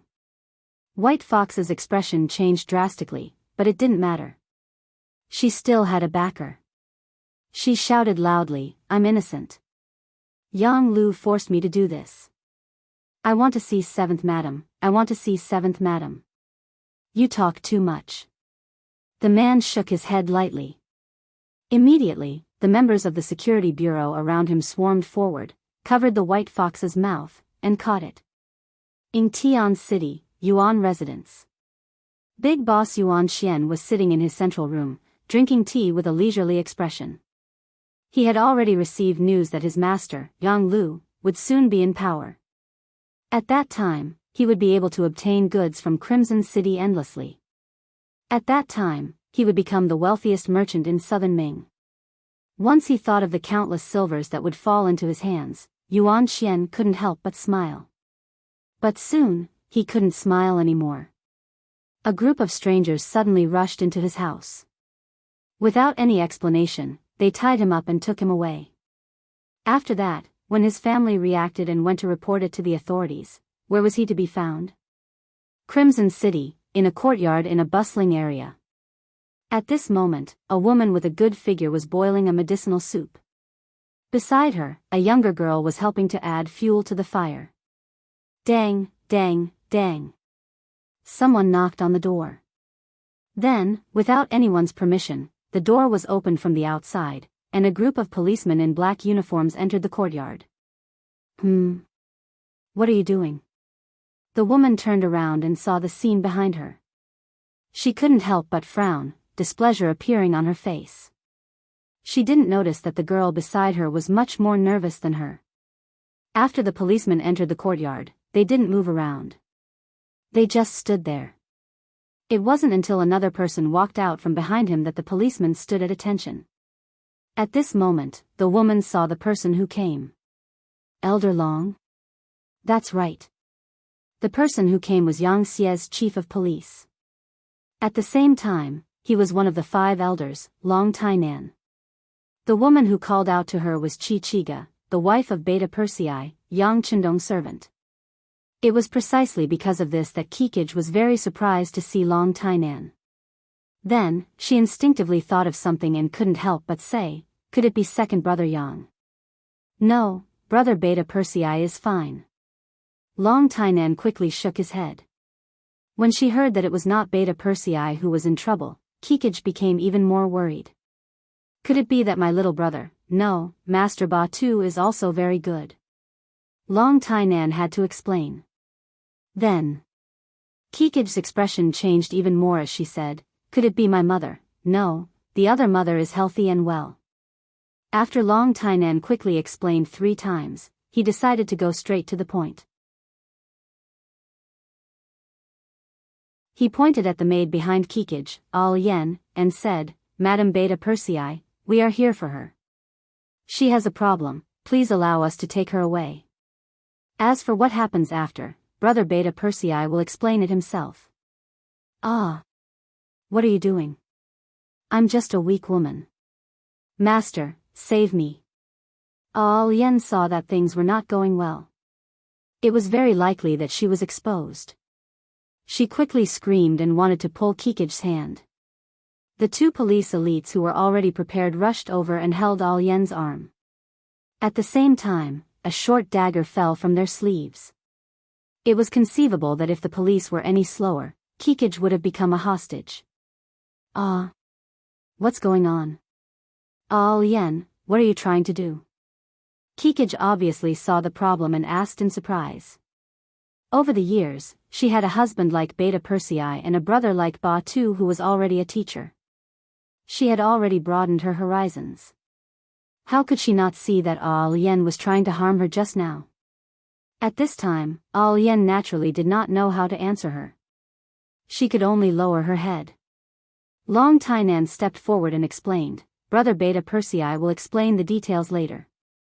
The task I received was to take this person away. I hope Madam Beta Persei can make things easier. It was because of Kikij's special identity that Long Tainan personally came this time. If it was someone else, a small captain would be enough. Okay, take her away. I'll ask Beta Persei what's going on later. Kikij also knew that they respected her and gave her face. She had to bear with it and nodded in agreement. Kaisan City Palace. When Yang Chendong left the palace and went to the dock, Queen Hu Yen led a group of people to the 8th Madame Junko's bedroom. The sudden arrival of the queen made the maids panic and they all knelt down to greet her. 8th Madame Junko also came out with little Yang Xian to greet her. Good sister, please get up. You have been wronged. Seeing Junko about to kneel, Hu Yen quickly strode forward and helped her up. Sister, I don't know. Hearing that she had been wronged, Junko's tears almost flowed out. Although Yang Chendong had come to see her more than once during this period, he always came secretly at night and left secretly. The other people in the palace didn't know about it, so she suffered a lot of disdain these days. Now that the queen had appeared here openly, did it mean that she had to clear up her problems at this moment as well? Seeing the hope in Junko's eyes, Hu Yen smiled and nodded. Then, with a wave of her hand, Tomiko appeared from the crowd. The appearance of Tomiko's personal maid, who was also the head maid, immediately attracted a lot of people who didn't know about it. Wasn't Tomiko's problem already dealt with? But now she appeared here, and it seemed that nothing happened. What was going on? Many people didn't understand, but some people knew. For example, Cui Xiu, who was kneeling on the ground, at this moment, her eyes were already flustered. She was obviously scared. Capture her. When Tomiko appeared, Hu Yan's voice suddenly became cold. As soon as she finished speaking, a few tall and sturdy maids walked out and came to the side of Cui Xiu, who was kneeling on the ground, pressing her down firmly. Ah! What are you doing? I want to see fifth brother Yang. I want to see sixth brother Yang. Thinking of the two backing behind her, Cui Xiu, couldn't help but shout. You will see them. Take her away. Hu Yan's voice was still cold. In the presence of many maids, Cui Xiu, was taken away like this. Then, Hu Yan announced in public that the rumors about 8th Madame Junko's problem were just rumors. Now that it had been investigated, no one was allowed to talk about it anymore, otherwise, the palace would punish them. With the queen's words, all the maids agreed in unison. Tears flowed out of Junko's eyes uncontrollably. She knew that her innocence was finally revealed to the world. On the other side of the palace, a telegram was in little Yang Bo's hand, and a pile of loose telegrams were placed in front of him. They were all asking what to do. Yu Qian, Wan Shaochen, Xin Yu, Wu Qian, Long Tainan, who had just returned from a mission, and the only military member left in Kikian City, Ling Song, all stood in front of little Yang Bo. Everyone looked very nervous. The coded telegram sent by Yang Lu had now spread to all the Yang Xia units and departments with radio stations. Because of this, it caused a huge commotion. Especially the army. Now, all the provinces, regions and forces under the Yang Xia had sent telegrams, asking what was going on. Did something really happen to Bugnam of Gojoseon and so on? The 5 elders also didn't know where Yang Chendong went. They only knew that Bugnam of Gojoseon was no longer in the city after receiving the telegram. After discussing with each other, they came to the palace to see the eldest son, who was also Yang Chendong's designated successor, Yang Bo, to find out what to do.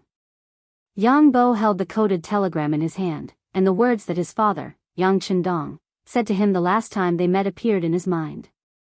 If you think it's right, just do it. Thinking about Yang Chendong's words, Yang Bo suddenly seemed to have gained confidence. His eyes suddenly opened wide, and he asked, how's the situation in Kikian City now? Answering the prince's question, everything is fine. With us here, there won't be any problems. But as time goes by, the one who answered him was the most senior, Yu Qian. It was obvious that they could use their prestige to suppress the situation for a short period of time. But if something really happened to Yang Chendong, then it would be hard to say. What about the army? This time, Yang Bo looked at the only member at home, Ling Song. Ling Song, who had been promoted to first-rank general, immediately saluted and answered, the soldiers in Kikian City are fine. Although there are some emotions, they are stable. But many generals outside have sent telegrams, asking what's going on. If time goes by. Ling Song didn't say much after that. However, everyone could understand what he meant. The army wasn't like the army. There was a saying, when a general is outside, he can't give orders. If Yang Chendong wasn't prepared and something happened to him, then the other forces would inevitably try to rope him in. Some ambitious generals might even reveal their confidence. If that was the case, then who knows what would happen. Yang Bo nodded after hearing this. Although he was only 11 years old, his experience since young made him more mature than his peers. Not to mention, when he was free, Yang Chendong would bring him to deal with all kinds of things. Previously, Yang Chendong had purposely said something special to him, so he was somewhat prepared. Yang Bo, who was more confident than the others and trusted his father a lot, finally said, everyone has seen the telegram. I believe in my father. He will be fine. You should also believe it, so do what you need to do. At the same time, we also need to pay special attention to the reactions of the people below, especially those generals who hold great power. Immediately have the intelligence departments in various places take action and keep an eye on their every move. Also, my father will be fine. We must believe that even if something happens to my father, I will still be here. Don't worry about anything, understand? You're tuning into the Carefree Valley YouTube channel. Don't forget to subscribe and join us on this journey to catch the most captivating stories.